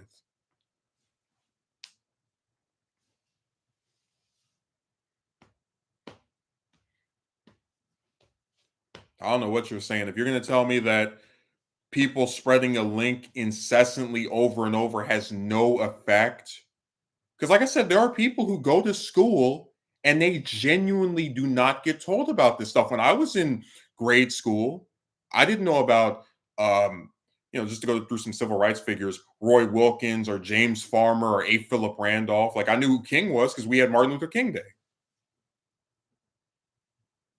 Right, but I'm saying that in the case of a lot of this stuff, you have to at least allow people the opportunity to know that it exists. There are people who know who Martin Luther King is, but they didn't know Benjamin Mays, his mentor, who was president of Morehouse College for I believe 27 years, because they never talk about him. So if you go and link them a video talking about Benjamin Mays, oh damn, let me see what this is.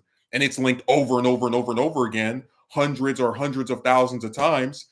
There will be people who would not have looked it up who will click on it and learn that what it was in there, and there you go, you spread the information.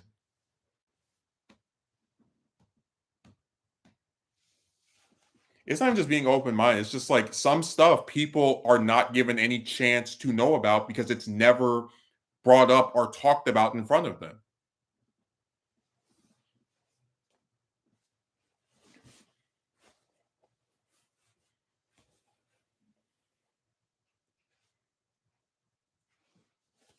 Do you really believe all these poor people in the United States know that most of us can't afford $1,000 emergency or live paycheck to paycheck? That they know that as a statistic, they might feel it in their own life, see a lot of poor people, but do they actually like know how many of us are affected by that?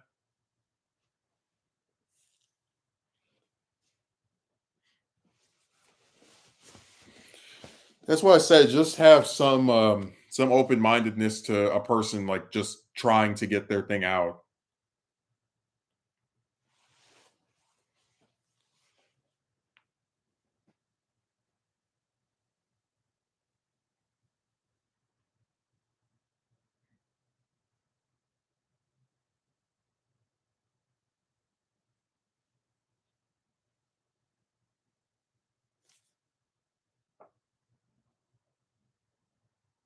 But I don't think so. Well, I'm trying. I don't know what else I can do but try.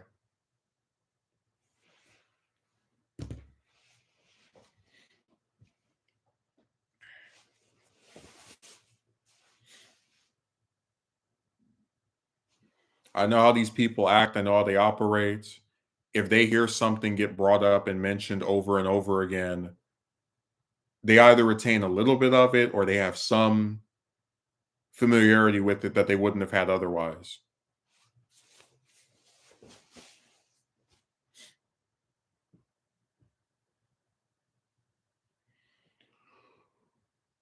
Oh, man.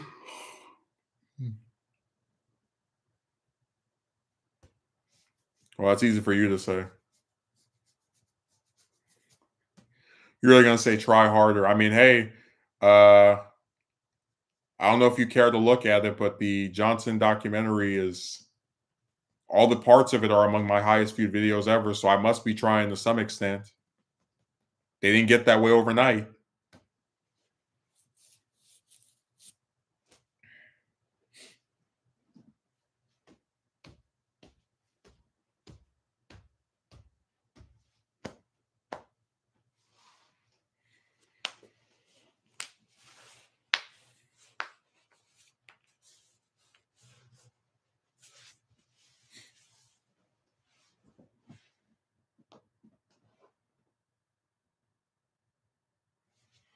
Like I said,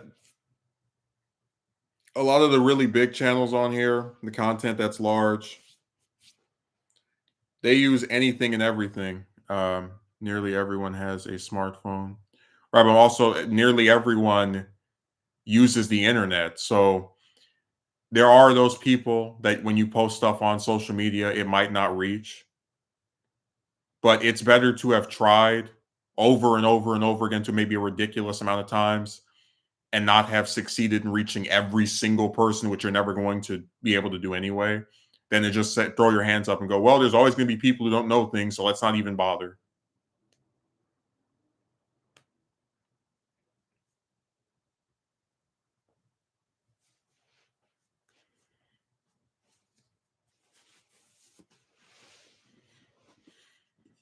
Oh, man. This thing is acting up again. Great. I'm just saying, it's really sad to see how a lot of these different historical figures get treated. Whether it's ones I thought were big like FDR, LBJ, or the ones I don't think are that large but are still important like Hubert Humphrey or uh, Abernathy, and it's just it's sad. But if the people who care about this stuff don't spread it around, then what chance is there for it to ever get uh, further exposure?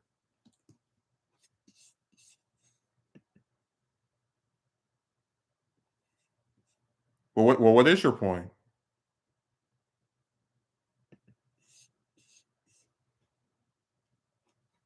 I want you to act like I'm insulting you.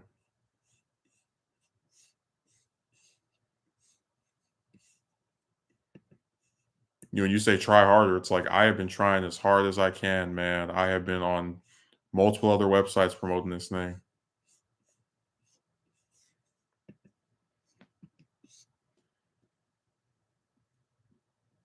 Yeah, you gotta cut somebody some slack every now and again.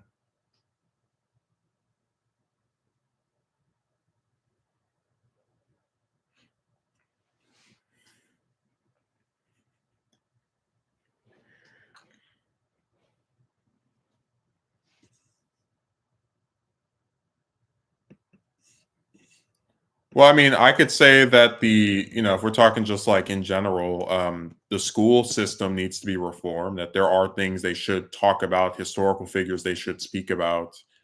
Um, but I'm not the teacher. I don't have any way of pull or access to students. So I'm just, when I do my social media thing, that's at least me trying to reach out to them. Yes, society is look, I don't bring up mundane existence because I feel like I've cracked some code. It is a genuine like belief of mine that there are people who just they go to school, they learn whatever little bit of stuff they need to pass, and they get some job where, it pays whatever little bills they have. And in their spare time, they like to laugh and giggle about whatever stupid thing they're watching. And when their job cuts their hours, or when they can't get healthcare coverage because their job won't give them enough hours to qualify for that, they never think in their mind, why are things like this? What's causing this? There are some young blacks who have grown up in an era where they have had every opportunity that their white counterparts have. And even if they're familiar with the fact that it used to have slavery, used to have segregation, they don't know what the laws were that ended those things. They don't know who the men were that fought to destroy those terrible systems of oppression. And that's what I think is sad. But that's why I say to you, I don't believe it's something that can't be overcome.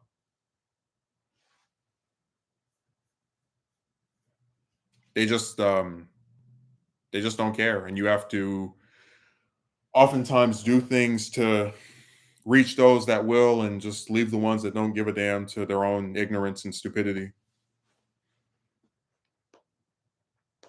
You can't save everybody, because there are people who genuinely believe that that with information, if it can't help me in the immediate vicinity of my life, why would I care about it? That's why so many students, they take these tests in class, and they learn all this different stuff, and it's just out of their head the next day or the next week. Because again, they only care if they can get some immediate benefit out of it.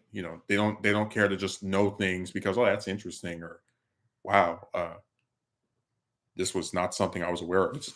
It doesn't matter to them. Unfortunately,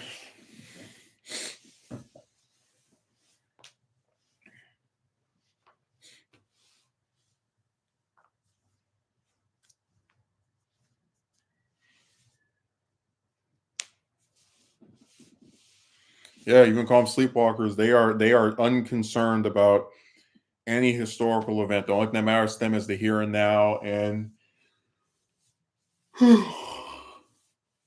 it's really sad. Because there's always like multiple forms of ignorance. Like there are people who know a historical figure but know almost nothing about them. Like there are people who know Washington as the first president, but they don't know anything else. That's why the guy was like, "Really? He owned slaves? I can't believe it." There are people who know what the Civil War is, but they couldn't tell you. They can't even tell you what the South's faction was called.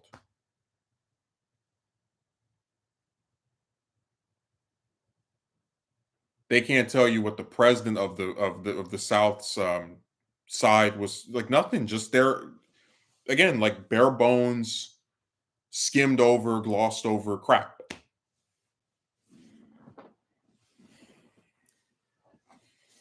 Well, like I said, man, they just don't. If it doesn't immediately benefit them, then why care about it at all?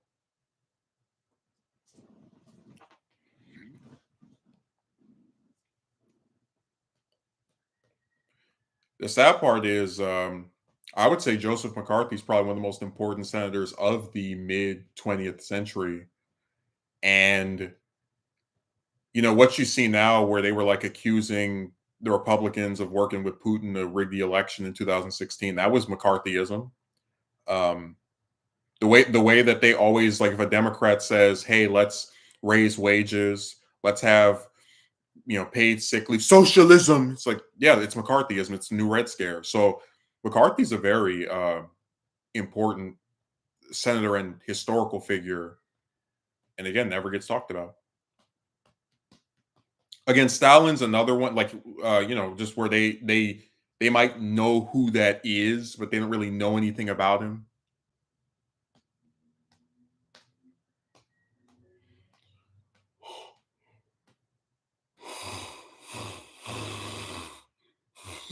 Mm.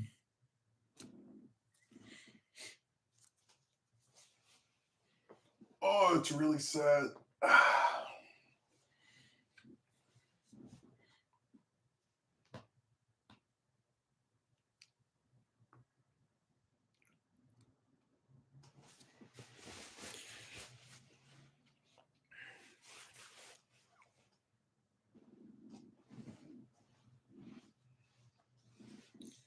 You said that. I thought you were talking about Biden.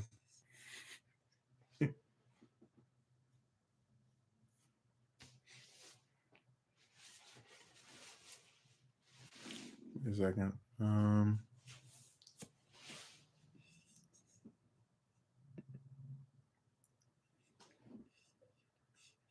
I'm serious. They people have such an interesting thing about them where, like, if I didn't live in the era that I do, I might think it's just impossible. There's no way to reach them. They're all just these ignorant bastards that don't care about anything but their own immediate lives. But like I said, when it comes to these different singers, these movies, even a lot of this stuff they don't listen to, they don't like it, they don't watch it, they still know what it is. And I truly believe that if you take something, whether it's a historical figure or it could be a video, whatever, and post it a crazy number of times across all these different social media sites, they will watch it. Not all of them, but some of them will.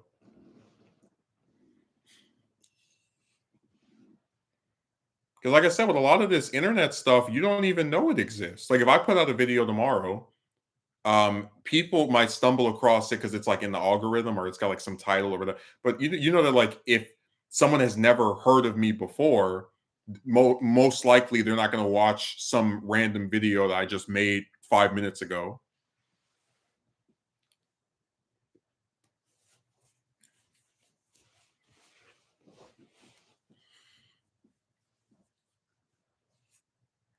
You're always driving when I speak to you, and then you don't respond. And I'm like, oh man, this is horrible.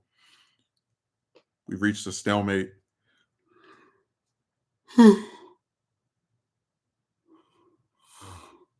Mm.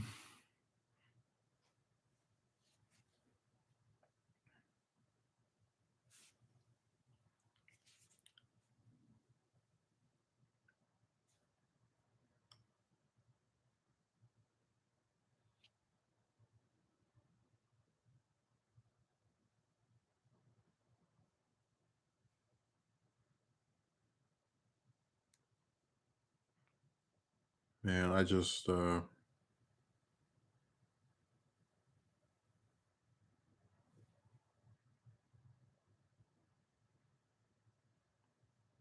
think it's really sad.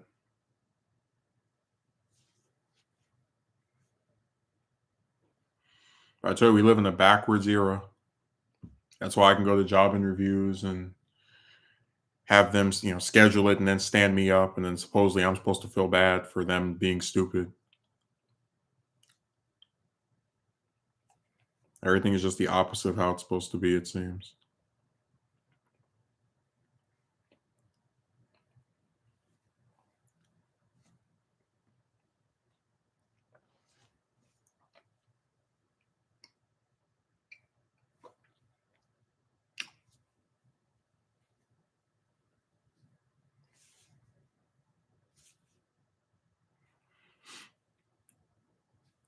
All I can say is I hope this interview goes well today.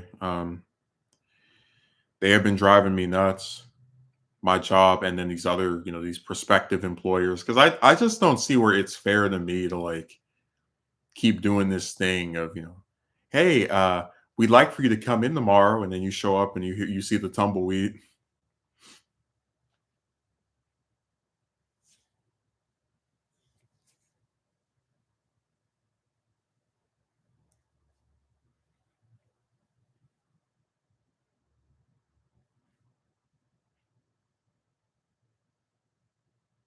Good luck.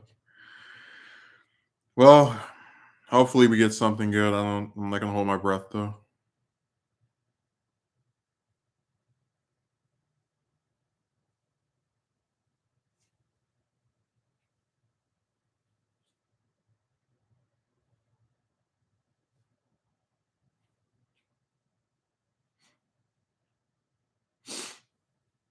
Besides, I already know what's going to happen if this place doesn't take me. Next week, you're going to be like, I told you you should have applied to work at the hospital. I already see it.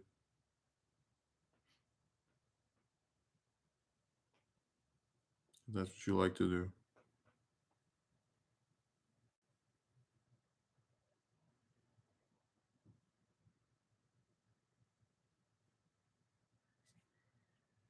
I was not expecting to see that guy. Wow.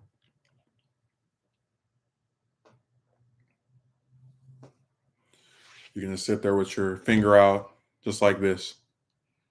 You should have done what I said. I can already see it. Look, man, I applied to a lot of places, and I feel like if the ones I apply for are not enough, I deserve the right to just sit back for a few days and recharge my stuff and come back and do other things. So maybe I'll do it at some later point, but I just want to see how this thing tomorrow goes.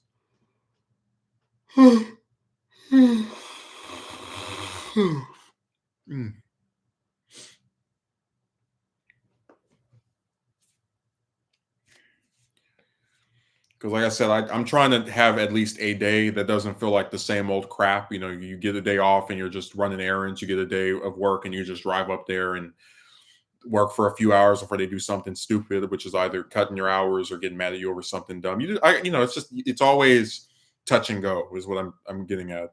Very cut and dry routine.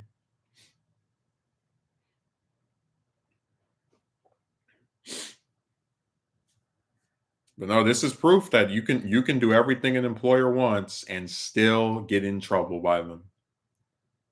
Still have them cut your hours, still have them try to, yank you from whatever position you have. It's sad, man.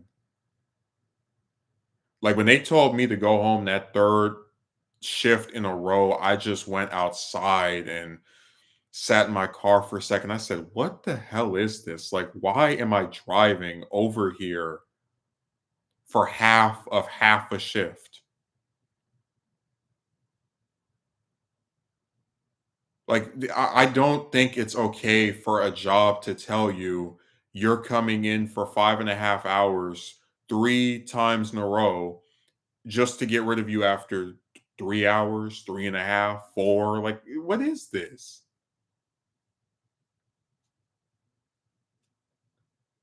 Well, because they can't stop hiring more and more people. You don't deserve $100 this week that you have to pay the price for their stupidity.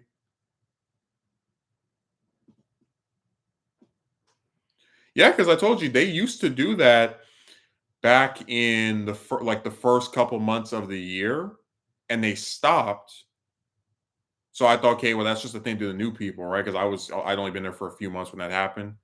But no, they've been doing this over and like again 3 times this week. And I thought about it. I said, in the past, you might get it once a week. You might get it, depending on what kind of day it is. I don't remember them ever doing it back to back like this. Like the entire shift, I was just waiting. Okay, I'm 2 hours in. Are they gonna tell me to go back, go home? 3 hours, they're gonna tell me to go home. Because when you do that, you create the idea, the fear, right? Of okay, well, I'm down here for a shift that looks like it's 5 hours, but it's secretly 3 or 4. Do you agree with me that it's a scam? That this is something that is clearly designed to cheat the employee out of money by scheduling them for more hours than you intend to use them for? Again, this isn't some abstract idea I have in my mind. We're talking about the job telling you on your schedule, you are going to be here for 5 hours today. And then you go over there and you only get 3.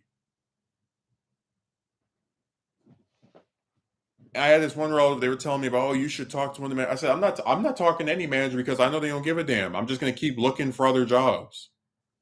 I'm gonna try to have 2 jobs at once, and if this one starts acting stupid, I'll get rid of them and go work somewhere else. No, it's a scam, man. Like it is a literal con.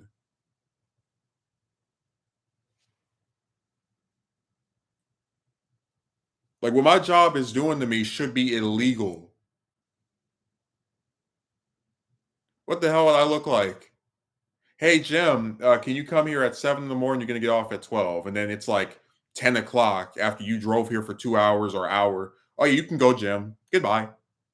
And then you come up the next day, 8 to 1, and then it's around like 11 o'clock, and I tell you you can leave. But that's what they do. That's what they've done. Rather, they did this 3 times this week, and I'm sick of it.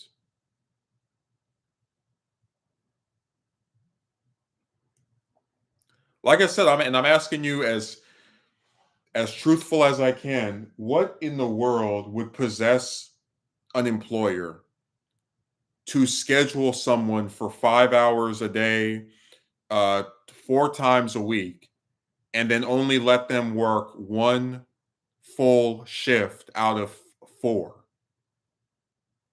other than just being a con artist and lying and scamming and cheating? And like there's no excuse for this. I'm not asking for my job for more hours. I'm asking to keep the ones that they claimed I was going to have.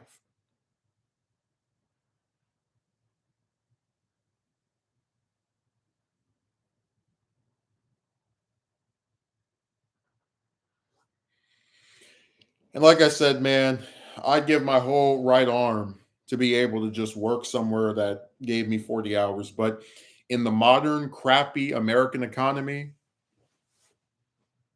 you're just not going to get that because none of these employers want to pay for benefits. None of them want you to get overtime. So they're all going to do this part time nonsense.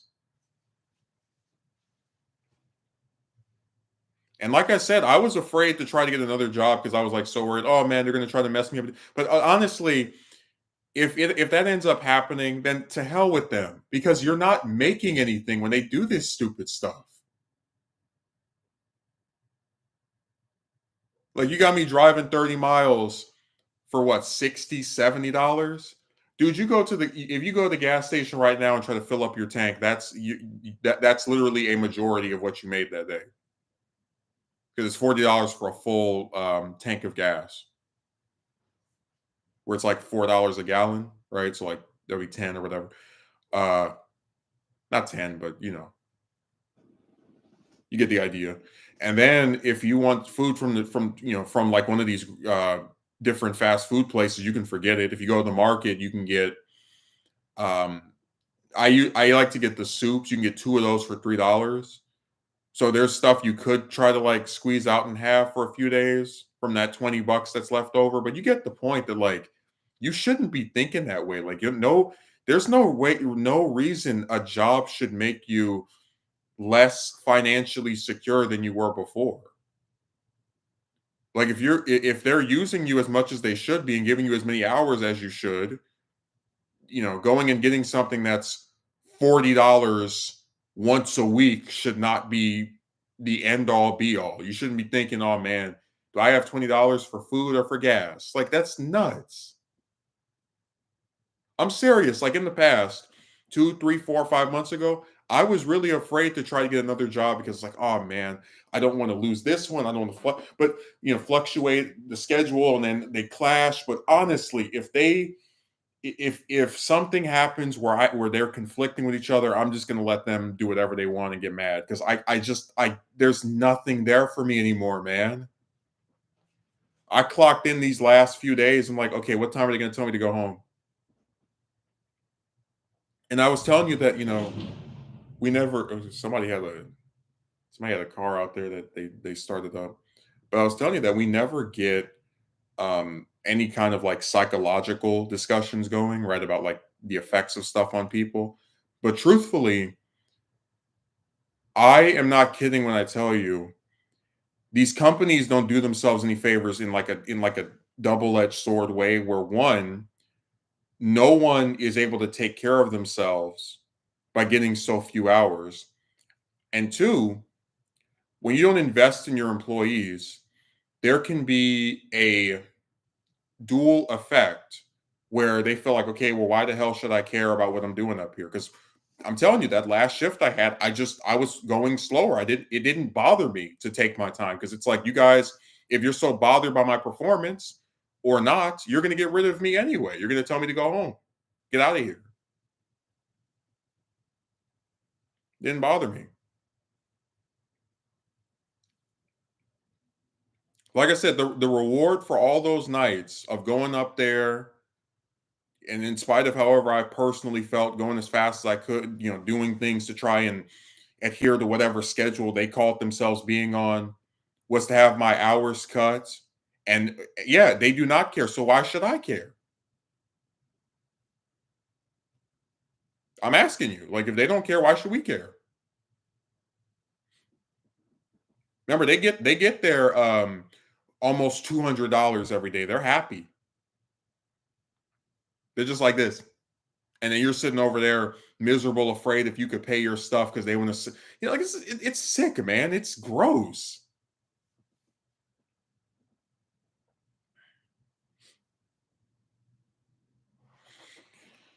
I'm serious. It really disgusts me.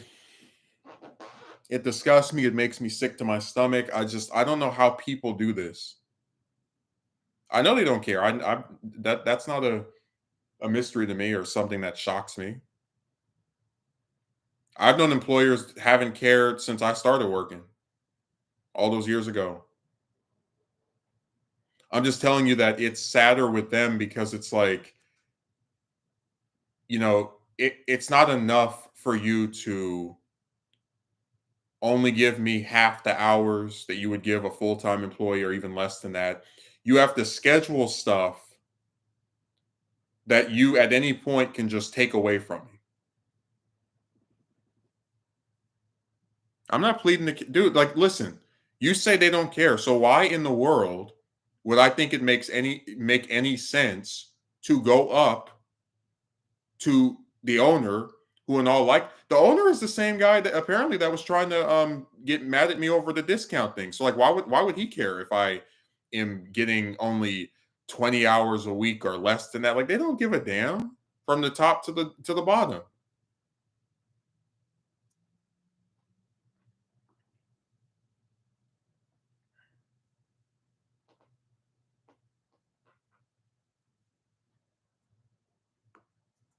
I'm not talking to any manager, any owner, any person in any position of control or leadership over there about my lack of hours. I'm just going to try to get another job. These people, when you speak to one of them, you might as well be talking to a brick wall. The most important thing to these hat wearing jerks is always going to be that dollar in their pocket. And if that means taking several out of yours every week, that's what they will do.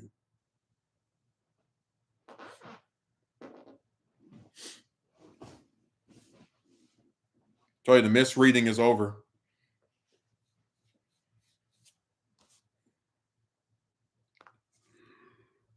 Mm.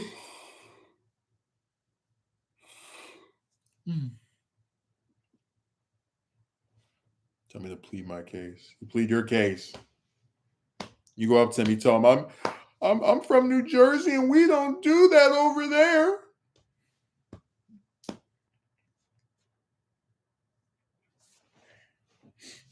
You want me to go up to somebody that doesn't give a damn? No, go up to the boss of someone that doesn't give a damn, expecting them to give a damn.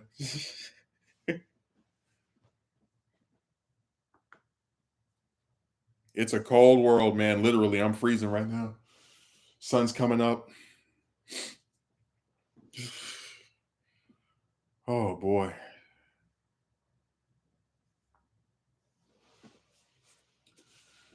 God, it is. It's sad how cold it is, man. I miss having my heater. I should have taken that with me. I left over the summer when it was hot, so I wasn't thinking, that far in advance because I didn't know how long I was going to be here.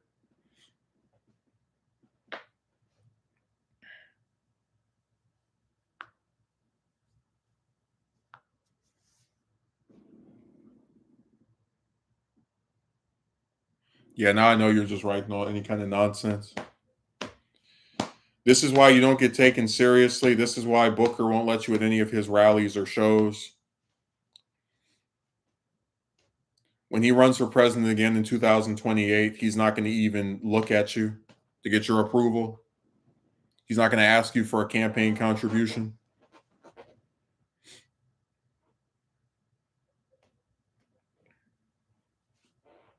So your history with Corey, he's not going to bother with your story.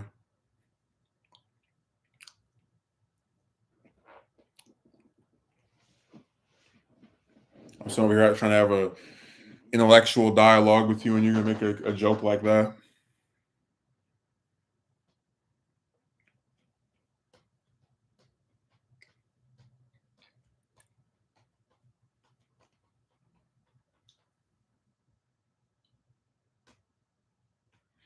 I told you in this era, we only, people only have kids by accident. So if I was pregnant, I wouldn't be able to even say it. I'd be like, oh yeah, I just looked at the, peed on the thing and it has the plus or whatever. I had no idea. I'm shocked.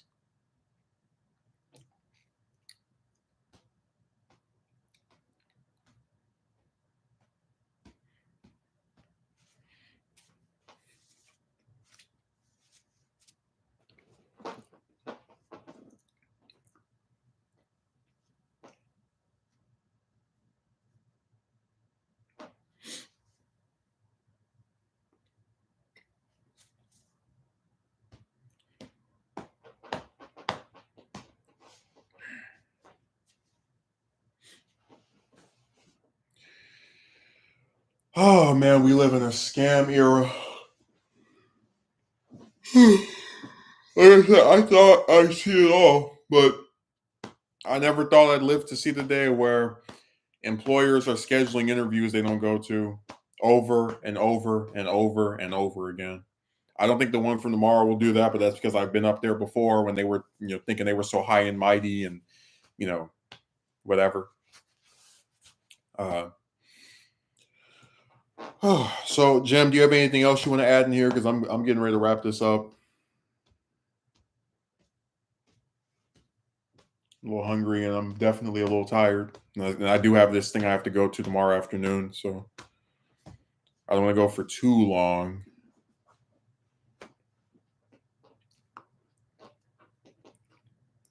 If you have any further comments, thoughts, statements, theories, thoughts, concerns? I think I said thoughts twice, but whatever. Can't expect me to be as sharp when I'm so sleep deprived. Well, you were complaining about me streaming early, and then here you are. It's interesting.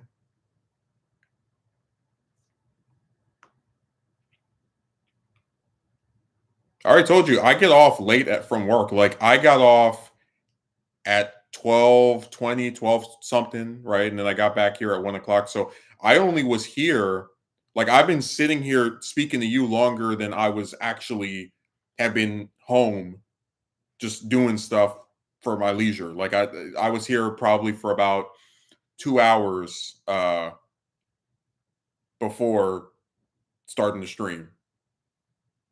It's like now the stream is like over 2 hours. Like that's me saying to you that like I try to prioritize doing one of these over just, well, I'm gonna sit here and stay up until some crazy hour of the night and then wake up tomorrow morning and start the stream up and have people playing stuff outside and all types of weird things.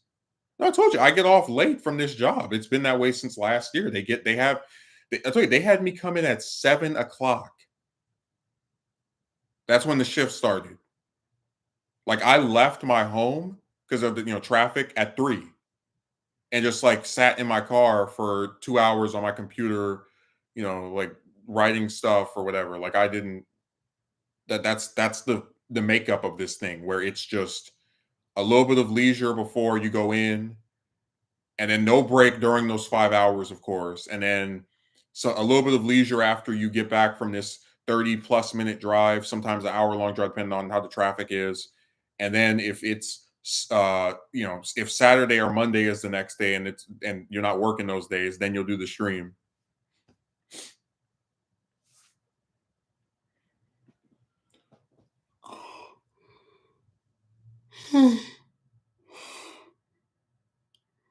Dude, this stream is almost yeah, this stream is half the length of average work shift up there because they give us these little crappy 5 hour ones. So this stream is almost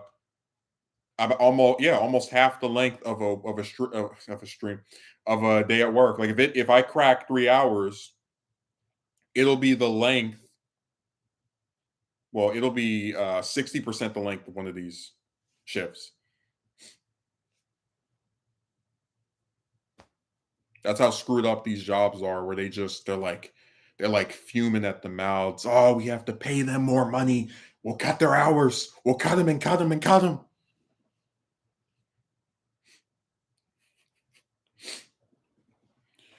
But yeah, going back to that girl, I don't claim to be some expert on reading people. And that thing with the other one drove me nuts, but I don't entirely know for sure. Like, I'm not going to do it. Like say, hey, you want to go see a movie? But I get the sense from her that she wouldn't do that just because of the fact that she actually does respond when I send her something and just doesn't seem as crazy as the other one was. And again, there's also like me remembering that the other one didn't seem crazy until I went down the rabbit hole of trying to ask her to go see the movie. So like there's the possibility you could have another period of discovery that like turns you off because you start seeing the parallels. But I don't know. I get like that gut feeling that she wouldn't do that. Again, it's just I'm not going to pursue it either way. But it's fun to think about. Like everybody's normal until you get to know them a little bit better, and then all of a sudden the wheels start coming off. They peel them. They take the mask and remove it, and you see the beast underneath.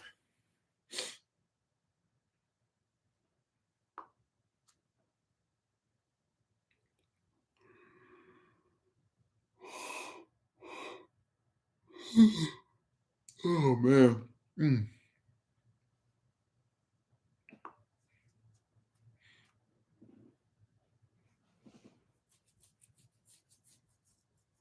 I think it's going to be the same thing next Friday.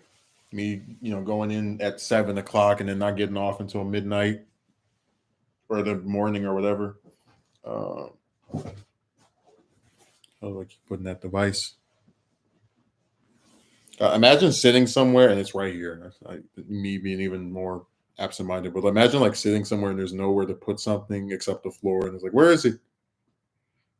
Where did it go?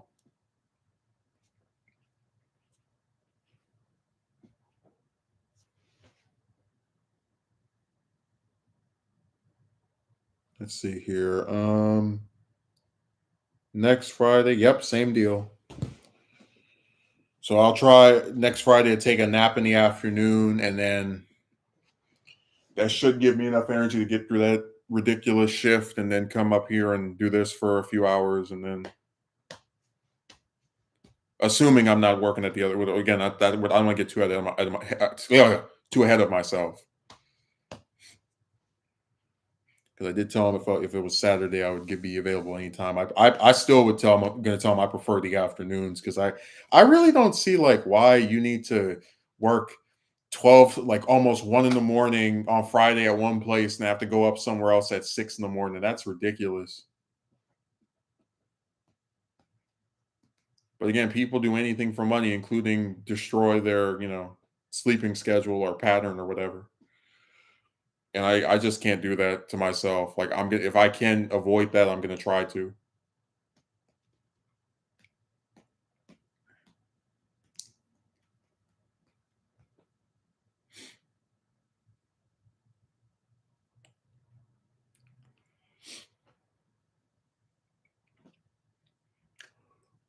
It's sad, man, when jobs are like this. I said before, the point of a job is to have the ability to take care of yourself. And when they want to sit here and not give someone any damn hours, it's sad. It really is.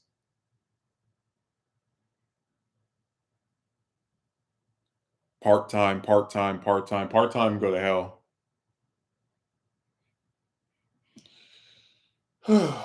Just tired of things being this way. They shouldn't be. Like I said, I'm going out of my way to try to morph them. If it stays, at least I tried.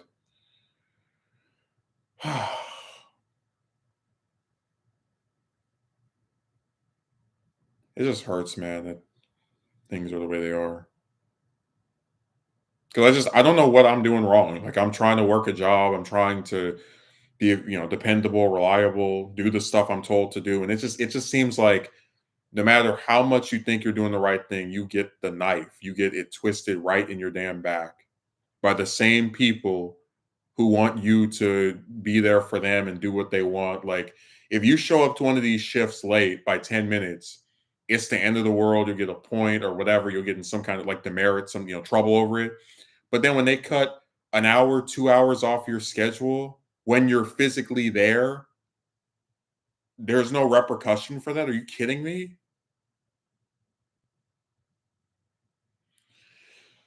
Oh, it's all just so backwards.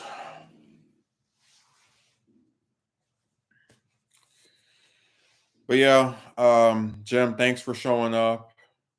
This is the nicest you've been to me all year. I hope to see it again. I hope to see you again. I'm gonna try and see if I can get something to eat because my stomach is now rumbling like it's uh, never had food before, and I will also try to get some sleep so I can go up here this afternoon and hopefully Mm. not have them waste my time again. But if they do, I won't be too surprised because these employers are. They all work on the same side of the street. But yeah, thanks for showing up and have a good rest of your weekend.